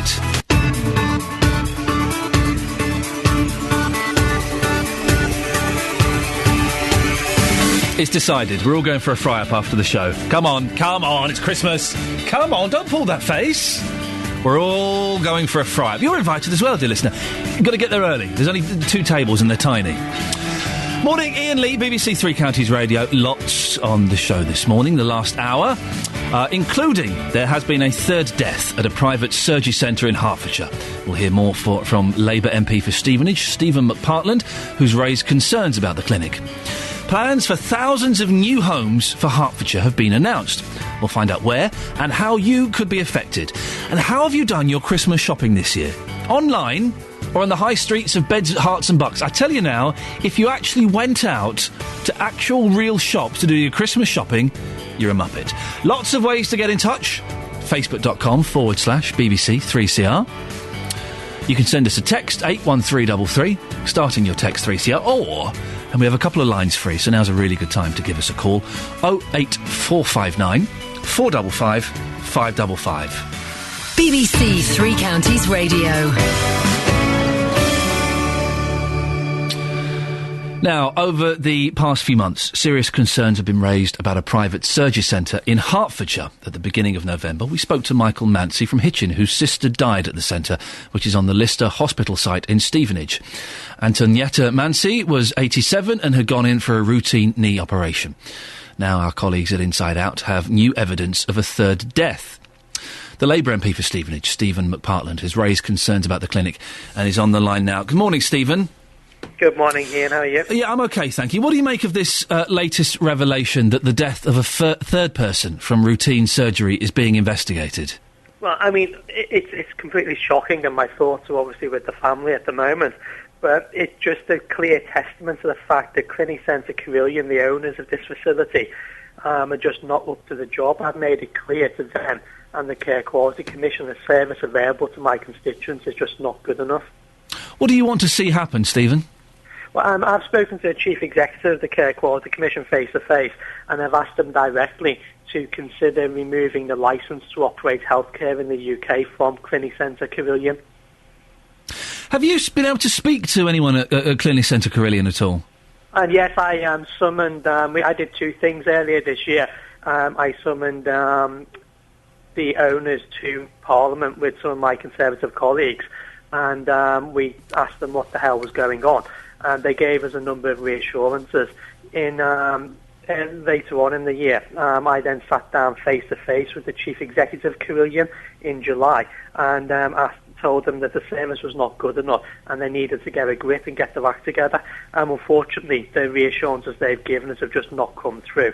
The service continues to not be good enough, and it's time that they had their licence to operate healthcare in the UK removed. Stephen, what do you know about this third death? Because we've when the BBC contacted Carillion, a spokesman denied that a third death was under investigation.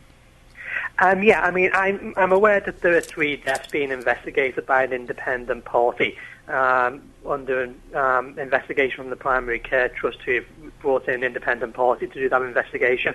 We're not allowed to go into the details of any individual case simply because of legal reasons and the families involved. Critics are saying that this is a result of privatisation. What's your take on that? Well, oddly enough, the contract was started under the previous government in 2004, and that's when they started putting the contract together. However, the current government, my government, signed the contract just after the election, and unfortunately, it's just one of those situations whereby Carillion may have been a willing provider, but they're certainly not qualified, and we don't want providers like this in the health service. I know you've been following this and pushing this story a lot, Stephen. What do you do now? What's the next step? Well, I've sat down with the Care Quality Commission again last week, one of their representatives. We've had a range of discussions. I'm hoping to see some action over the next month or so. But the reality is we've got local GPs to stop referring patients to the surgery centre for a whole variety of disciplines. And this is a place where eye operations take place, knee and hip operations, so the people going in there tend to be elderly. And we're just asking GPs not to refer people to the facility. The Primary Care Trust have instructed them not to refer them to the facility for specific indications. And the local medical council, which represents GPs, they've asked GPs to think twice about referring people there. So basically, if you've got a loved one or somebody you care about, anybody on the waiting list to go to the surgery centre, I'd urge you to ask them to go back to their doctor and ask to be sent to a different provider. Stephen McPartland, Labour MP for Stevenage, thank you very much indeed, and no doubt we'll speak to you again about this. The third death that we mentioned there has been confirmed to the BBC by the Chief Executive of NHS Hertfordshire, Dr Jane Halpin. But Carillion spokesman denied a third death was under investigation. Director Mike Hobbs said, "We would like to reassure patients that concerns have not been raised regarding the competence of our clinical teams." Across beds, hearts and bucks, this is Iain Lee on BBC Three Counties Radio. Have you done your Christmas shopping yet? Oh, they've not got long to go now. I'm done. All done and dusted. It's all wrapped. It's all hidden away from prying eyes. And I'm sorted. Wrapping Christmas presents, by the way, just to go off on a slight tangent. Is there anything more dull? And men can't do it. Straight men can't wrap presents. Women and gay men, and this is a bit of a generalisation, but it's pretty much true. If you're getting a present from a woman or a gay man, it's going to be wrapped immaculately. Like the posh silver paper, there'll be bows on it, there'll be proper labels. It's going to look amazing. A bloke does it, a straight bloke, it's going to be the cheap paper. It's a bit shabby. Kind of the end bit when you're supposed to fold it over. Oh, there's a bit too much paper there. I'll just squash it up. It's going to look awful. Why is that? It's such a chore. Anyway, if you've done the Christmas shopping, were you sensible? Were you rational? Were you laid back and reasonable like me? And you did it in the luxury of your own living room online. Cup of tea, got your hobnobs out, computer on your lap, did it. Or were you a complete and utter muppet and you went to one of the major shopping centres in Beds, Herts and Bucks? Well, this is what some of you in the three counties have been saying. You've got to pay for delivery online, so you've got to spend more money. And you can't try it on if you get online. It's easier to shop in store. I like to look on eBay because they do have some good bargains. But have you ever found that when you've ordered something online, it's got to you and it's not been exactly what you thought it would be?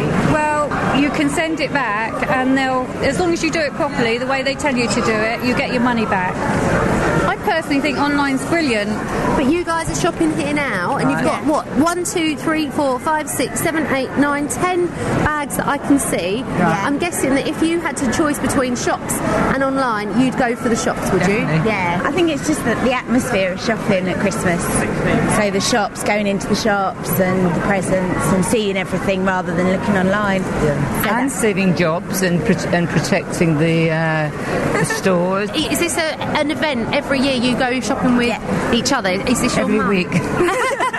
I'm always a sucker for shopping online and seeing something that's ever so slightly cheaper than it should be, and then amazingly when it doesn't arrive from Hungary 6 weeks later, I curse myself at having been gullible again. Everything's too big for my letterbox. The post office is over there, and I'm on first name terms to go out for drinks with the people with the little red cards I'm always handing in, and there's always an 80-person queue.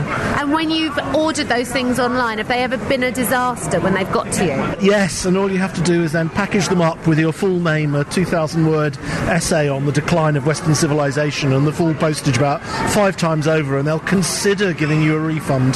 So I do like shops, but it's the shopping. It's the people.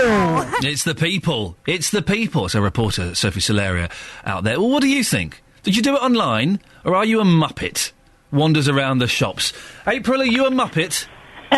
This year I think so, probably. Why? I mean, I've been shopping online since about 1995-6.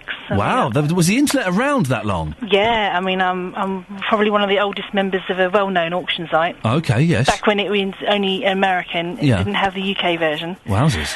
And pretty much for the last, I say, 6 or 7 years solid, virtually everything has come online. Right. And then this year I decided, actually, I want to dress up and go out and shop and do some proper shopping. Oh, dear, April. Why did you think that? Because I booked a day off. Yeah. So I went not in when everybody else is there. Okay, so you go like on a Tuesday morning or something, when it's not quite so busy, yeah? Yeah, Tuesday or Monday, they're good. Yeah.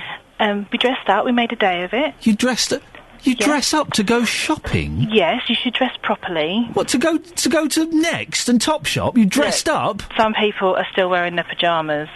Yeah, I agree with them. You know, no one dresses up to go shop. I don't even dress up to go somewhere dressed up. Oh, no. Maybe I'm a shop snob, then. You're a shop snob, April. So you went and did it, and did you... Was it a nightmare? Was it busy and people shouting and being rude and you had to pay for your car park and all of that nonsense? No. Huh. Free car parking at Milton Keynes. Oh, sweet.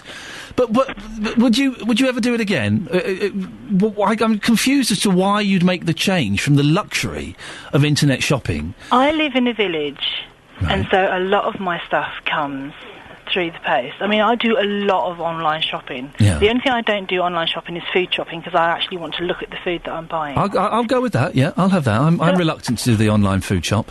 I do an awful lot of online shopping, so actually, every now and then, I actually want to see where my money's going. You are so retro, girlfriend. Yeah, well. And are you? I'm assuming you're the lady in the household. You're doing all the wrapping as well, are you? No. My husband is far better at the. No. Yeah, he's not good at everything in the world, but he can rap. Far better at rapping than I am. What does he do for a living? What kind of job does he have? He's a house husband. Oh! I'm envious of him. I've always said to my wife, if she earned more money than me, I would quit this ridiculous job immediately and be a house husband. But he's good at rapping, and does he do the bows and all the fancy writing and stuff? No, I do the bows and fancy writing, but he can wrap the really awkward presents and make all the wrapping paper look even and... Deep and straight. crisp and even. April, is there anybody you would like to thank this morning? We're having a schmaltzy, syrupy thank people day today. Who do you want to thank? My act of random kindness, yes. I'm going to actually thank my husband and my mother-in-law. Why? What's happened? They're both pretty marvellous people, and without their support, helping us look after my son, and, yeah, they're pretty marvellous people. That'll do, April, that's wonderful. And yeah, I know I'm being a little bit cloying and a bit syrupy, and so people be going, well, this isn't what we listen to Iain Lee for, this isn't what we expect from him. It's Christmas. And I can be as soft as anyone at Christmas. A big bear. Not in that respect. He looks like a boy. He's wearing let me describe the scene in front of me. Jonathan Vernon Smith, that one, is here in front of me. Very smart shirt. Where is that shirt from? Lewin's. It's the kind of shirt I'd wear, checked. I like checked shirts. But I've got buttons on mine, look. Oh. I know. It's a very, very smart blazer on. Very smart. And a wonderful haircut. You've had it all. You look about... yes, listen, I am flirting with him. It's Christmas. What's going on Christmas, with you? I'm flirting. You look wonderful. Thanks. You look about 30 years younger. So you look about 36 now. Can I say we are having a schmaltzy show this morning, Jonathan, and I do this from time to... I know I'm hard-nosed and I'm cold and I'm arrogant and I'm whatever, but today Christmas is melting my heart, and I want to say, seriously, thank you for making me welcome at Three Counties Radio. Thank you for doing an excellent radio show, and thank you for making these handovers so much fun. Are you... What's going on here? No, I'm being sincere. It's a sincere thing. Really? Thank you for letting me do a Boxing Day special with you. That was a lot of fun. Thank you for just being such a nice bloke to me, because I know you're not to a lot of other people here. So thank you. No. I know the truth, and I'm not going to say anything. Don't worry. The secret's safe with me. But thank you. People love me here. They do. What have you heard? Nothing. So thank you. Oh, thanks for being you. That's... Oh, wow. God, I'm going to be sick in a minute. Can I just say no one has said thank you to me yet? No, thank you just for being you. Sincerely, though. Thanks for having your beard. Okay. Thanks for... You're really struggling if the second one you come up with is thanks for having a beard. That's a real struggle. No, thanks for coming to the station. Thanks for being fun. Wow. Thanks for... This is awkward. I really thought it would flow from you. Thanks for going shooting with me. What they say about you is absolutely true. Coming up on the big phone in this morning at 9, what did they say about me? What is it?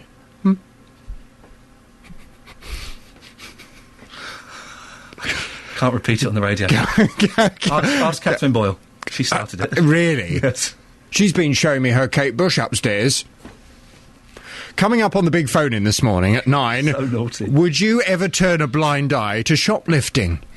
New statistics from the Centre for Retail Research show that across the UK, £500 million will be lost from businesses this Christmas. Wow. And why is that? I don't know. Because of shoplifters.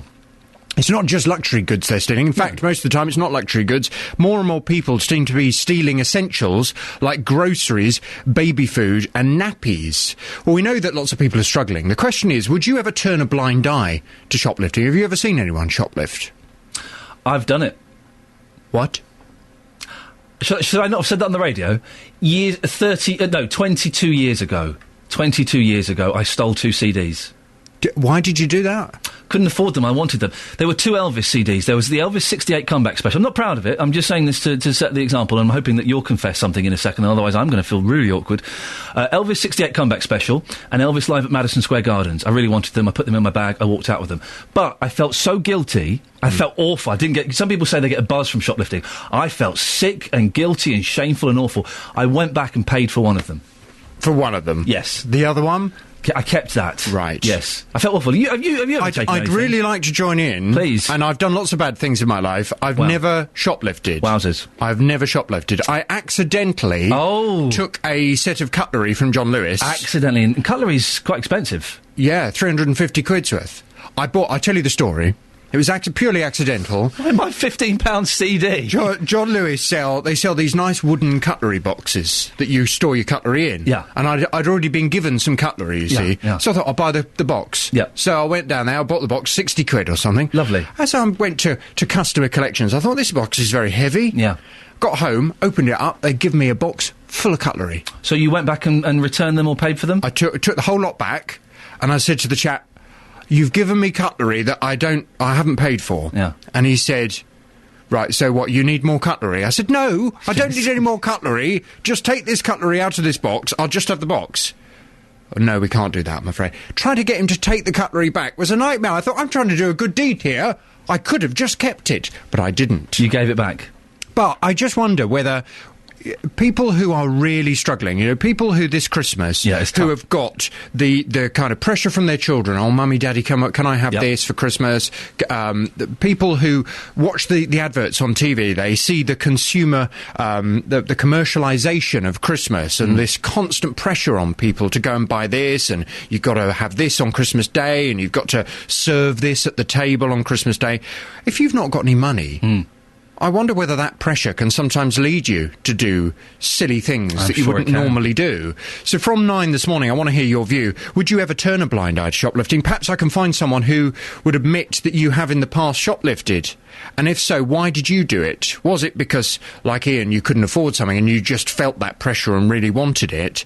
Or was it for a completely different reason? If you work in a shop, do you constantly see shoplifters? Do you always approach them? Or do you sometimes turn a blind eye? 08459 455 555. It's the big phone in from 9. Thank you very much. Call 08459 455 555. 08459 455 555. BBC Three Counties Radio. The mother of a 1-year-old girl who died at Milton Keynes Hospital has told this programme she's hopeful that changes are being made so that further deaths are prevented. The hospital had until today to explain how it will improve care for seriously ill children after a coroner ordered a review following the death of Mia Elcock. Mia's mum told me earlier she's working closely with the hospital to ensure change. We feel actually quite encouraged by the response. We've actually met with the hospital 4 times since Mia's inquest, and they've actually showed us their report that they actually did and asked us to feed back on it and provide information to it. So we're relatively comfortable with what they've put in because we really do believe that we're being listened to. The hospital is very keen for all of us to be involved with them. They've put in a lot more support, a lot more sort of checking and compliance type issues, as well as investment in physical and communication type programs. But I guess, they don't want it to happen again. We don't want it to happen again. So we're all just going to have to work together to see what happens next. Well, it's a story that we followed closely on BBC Three Counties Radio. But it's not just Mia's case. The hospital has been criticised over the years after 2 other children died. Martin Wetherill is the medical director at Milton Keynes Hospital. Good morning, Martin. Good morning. Can you explain how you've addressed the coroner's concerns about how you care for seriously ill children? Yes, the most important thing here is that we have listened to parents, including the 3 parents whose children very sadly died at our hospital, and the communication that we've had with them has been invaluable in feeding into the improvements that we've been making. These improvements have been ongoing for some considerable time because you will appreciate that improvement in care isn't a finite thing. It is continually improving, but having the parents explain to us some of the shortcomings, especially in terms of communication, has been totally invaluable for us to improve our care of children and indeed adults. We've been running a We Care programme for 6 months, and this is concentrated so far with adults. Adult patients and staff have been meeting them in a series of meetings over the last 6 months, and we're including children and their families into this programme in January next year. And will you be continuing conversations and discussions with Mia's parents and other parents? Oh, absolutely. The 3 sets of parents we have met with on a number of occasions, and we will continue to do so.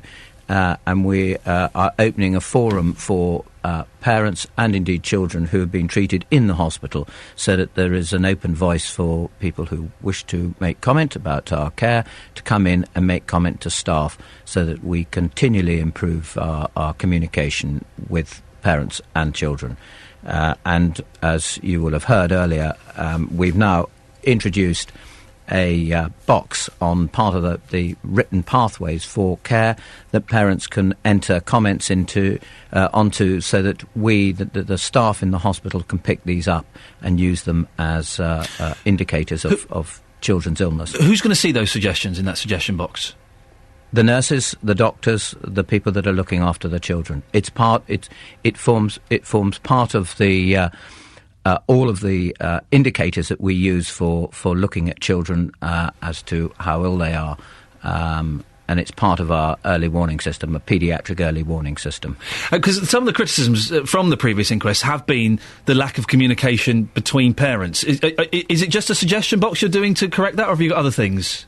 No, there are many other things. I think, as again you will have heard earlier on, the best person to tell whether their child is ill is usually a parent. And I don't think we've taken enough in the past. Perhaps we haven't taken enough notice of that. So there's a significant change in the way that we are looking at how we deal with children and their parents. And parents in future will have a massive input to the care of their children. Martin Wetherill, Medical Director at Milton Keynes Hospital, thank you very much indeed. Across beds, hearts and bucks, this is BBC Three Counties Radio. Morning, Iain Lee, BBC Three Counties Radio, 8:32. Here until 9 o'clock, then JVS takes over. We've just had a rather snazzy picture taken of us. I have no idea what that picture was for, but we were forced into a pose, and he smells wonderful. He really does smell wonderful. I can never smell nice. I smell like I don't stink, but if I put aftershave on, and I do like a nice aftershave, it doesn't really last. Within an hour, it's gone. You wouldn't notice I'd put anything on. Anyway. Coming up in the next half an hour of the show, plans for thousands of new homes for Hertfordshire have been announced. We'll find out where and how you could be affected. And you know the Dragon's Den, I love the Dragon's Den. Do you ever wonder what happens to the entrepreneurs featured on there? Well, in September, we spoke to a group of young men who received £120,000 in investment for their fashionable tech accessory business. Basically, it's covers for smartphones, that's what it is. They'll be joining me again on the show in around 15 minutes' time, and we'll see if they can give me a few quid. Now, back to this story. Plans for thousands of new homes for Hertfordshire have been announced.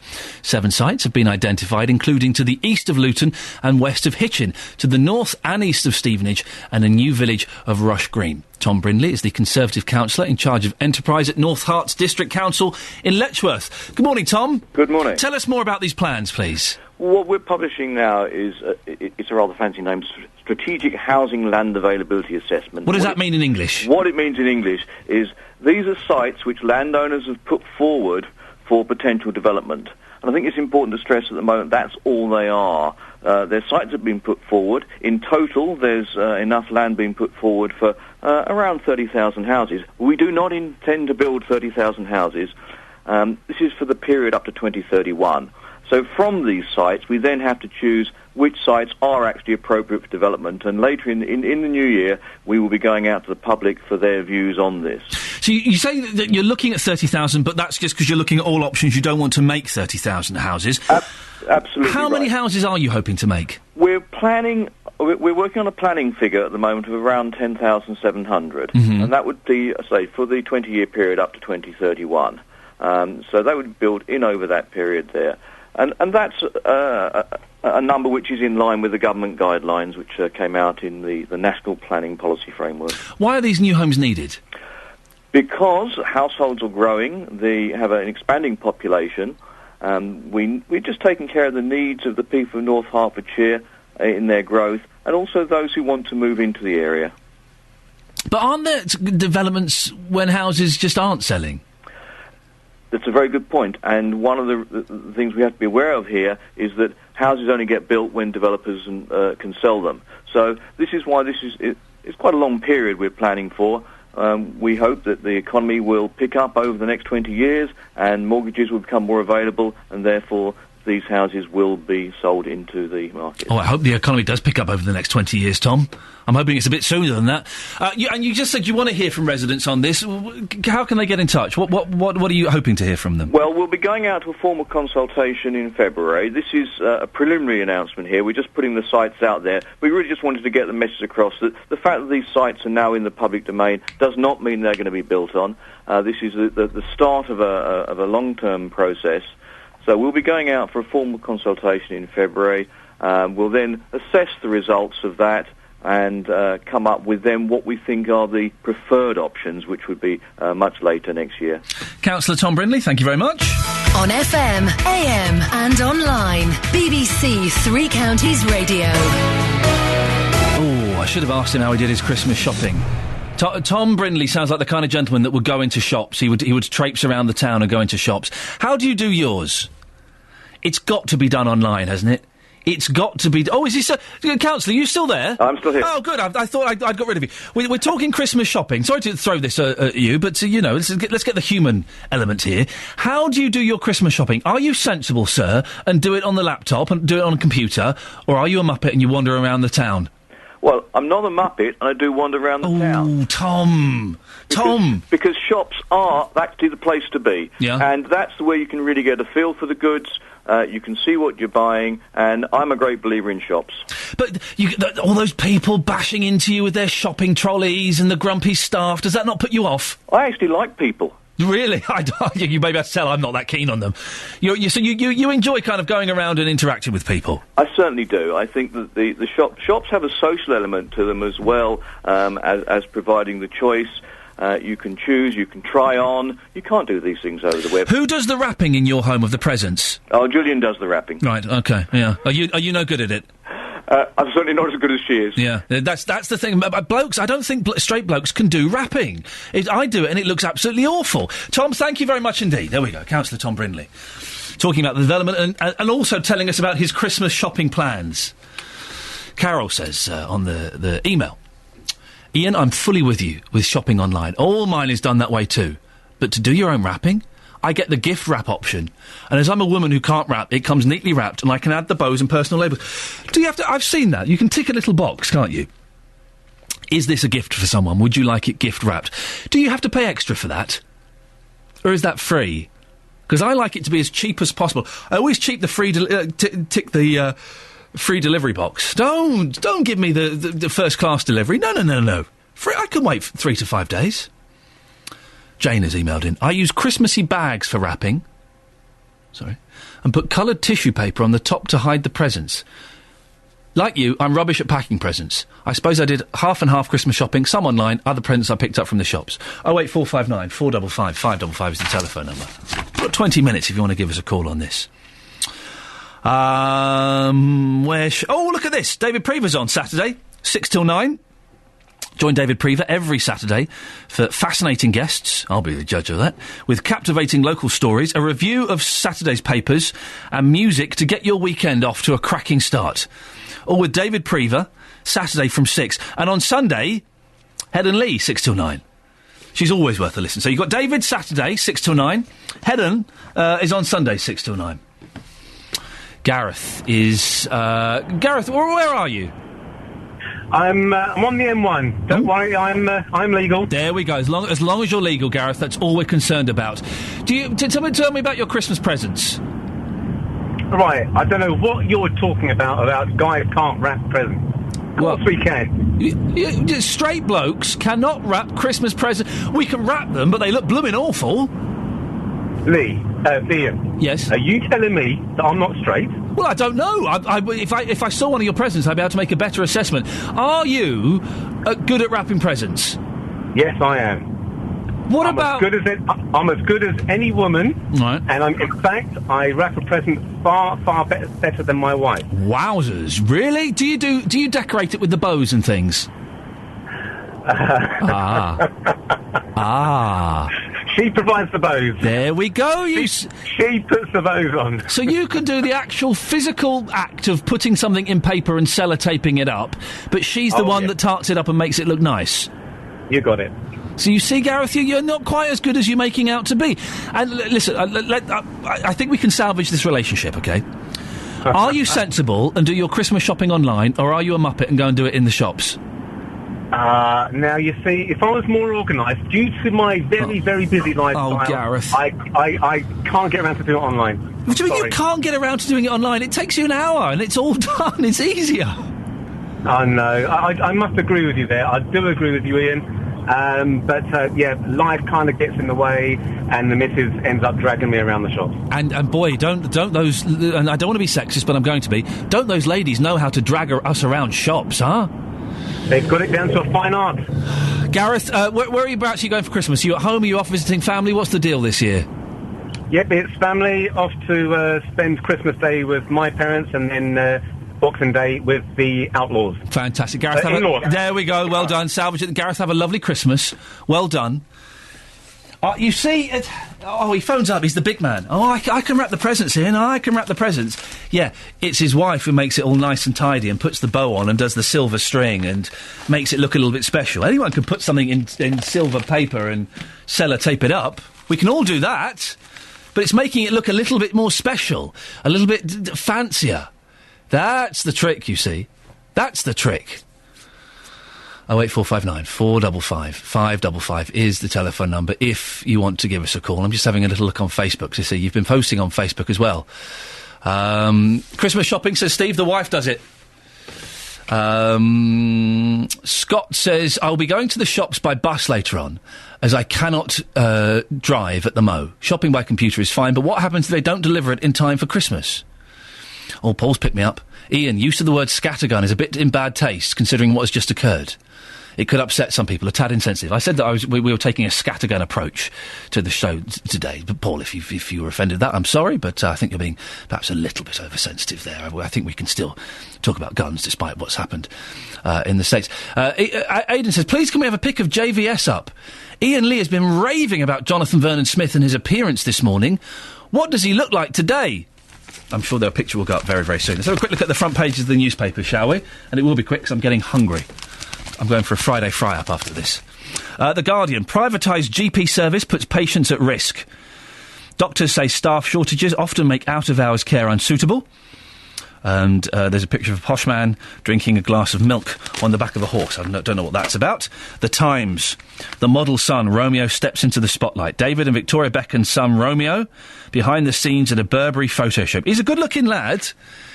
Is it right, really, to put your son up for a photo shoot at 10? Really? No one... Hey, listen. No one even knows the... I'm not David Beckham, but no one even knows the names of my kids, let alone what they look like. And Tories lose support as voters turn to UKIP. The Independent.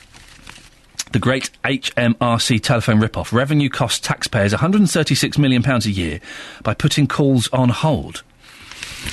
What have we got here? The Telegraph. We're living longer than we thought. Most women are reaching 89 and men 85, beating previously accepted life expectancy figures. And Bradley Wiggins is to lead an unprecedented list of sporting knights and dames in the New Year's honours list. He's going to be knighted for riding a bike in France? Really? We'll have a look at the rest of the papers a bit later on. But Avril is in Watford. Good morning, Avril. Morning. Who does the wrapping in your house? My husband. Why? He is perfect. Really? Every piece of paper is cut to exactly the right size. There isn't a spare corner. There's nothing rough. It takes him half an hour to wrap a present, but it is absolutely perfect. I think that's interesting you say how long it takes him, because I can't be bothered. It takes me an hour to wrap all of the presents. And I haven't got the dedication or the patience to sit there and do it all scientifically. Does he do the bow and all the trimmings? If there's some available, he will. He'll put them on. But it's just you look at it and you don't want to open it because it is wrapped so perfectly. My wife is brilliant at wrapping presents. She does it. They look amazing and they're done perfectly. But my mum is not very well and she's not got particularly strong hands. And my mum can never open presents my wife has wrapped, and neither can children. She wraps them too tightly. Yep, and every corner is sellotaped over. There isn't a single gap to get your finger under. Avril, giving away a little bit too much information. Oh, and I kicked a phone off out of excitement. Avril in Watford, thank you very much indeed. Her husband does the wrapping, and he does a cracking job. Let's get the weather with Kate Kinsella. Beds, Hearts and Bucks weather. BBC Three Counties Radio. RX as well. Yeah. Kate, are you there? We seem to have lost Kate. Oh, what we've done, look, we've put Justin Dealey through onto line 3 when we should have Kate Kinsella. Catastrophe. Let's see what happens. We'll find out. Kate, are you there now? I was there anyway. I was ploughing through. We couldn't hear you, Kate. Myself. We couldn't. You were literally giving the weather to yourself, but it means you've rehearsed now, so this is going to be a stellar performance. Away you go. Okay, this is the real thing. It's going to feel much colder than that, and that's your forecast. Thank you very much. Well, isn't it interesting? I make a flippant comment about 2 hours ago about milkmen being extinct since 1979, and you've all phoned in and gone mental. We've had angry milkmen, we've had dairy owners who've hinted that perhaps there was a little bit of the truth in Mrs. Jones at number 63, and we've been sending Justin Dealey out. Justin, you've been on the hunt for milkmen. Have you found any? Ian, I have. Oh. I found one. Yes, I've been driving around for ages this morning. I thought, you know what? I've missed them. They all maybe went home at about 5 or 6 in the morning. Somebody tipped me off. They said, go to Callington. You will find a milkman. And around 10 minutes ago, I found Phil Rolfe. What a legend. Take a listen to this. Oh, Phil, that is the sound of real milk. How long have you been a milkman for? 30 years. And what's the best thing about being a milkman? Being loyal to the customers. Is that how you stayed in business? Because a lot of milkmen, unfortunately, have gone out of business. Is it being loyal to customers that's kept you going? And looking after them. Yeah. If they want 6 eggs, they want 6 eggs then. I carry spare, and you've got to look after them. The old folk are vulnerable.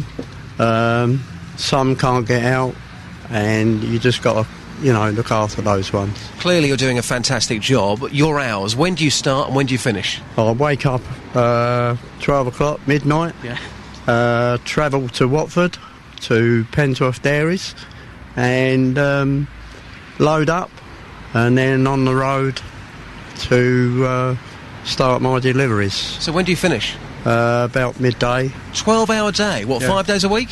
6 days. 6 days a week? Yeah. Wow, that's incredible. Now, I've not had a bottle of milk for about 20 years. That disgusts you. That appalls you, doesn't it? Yeah, it does.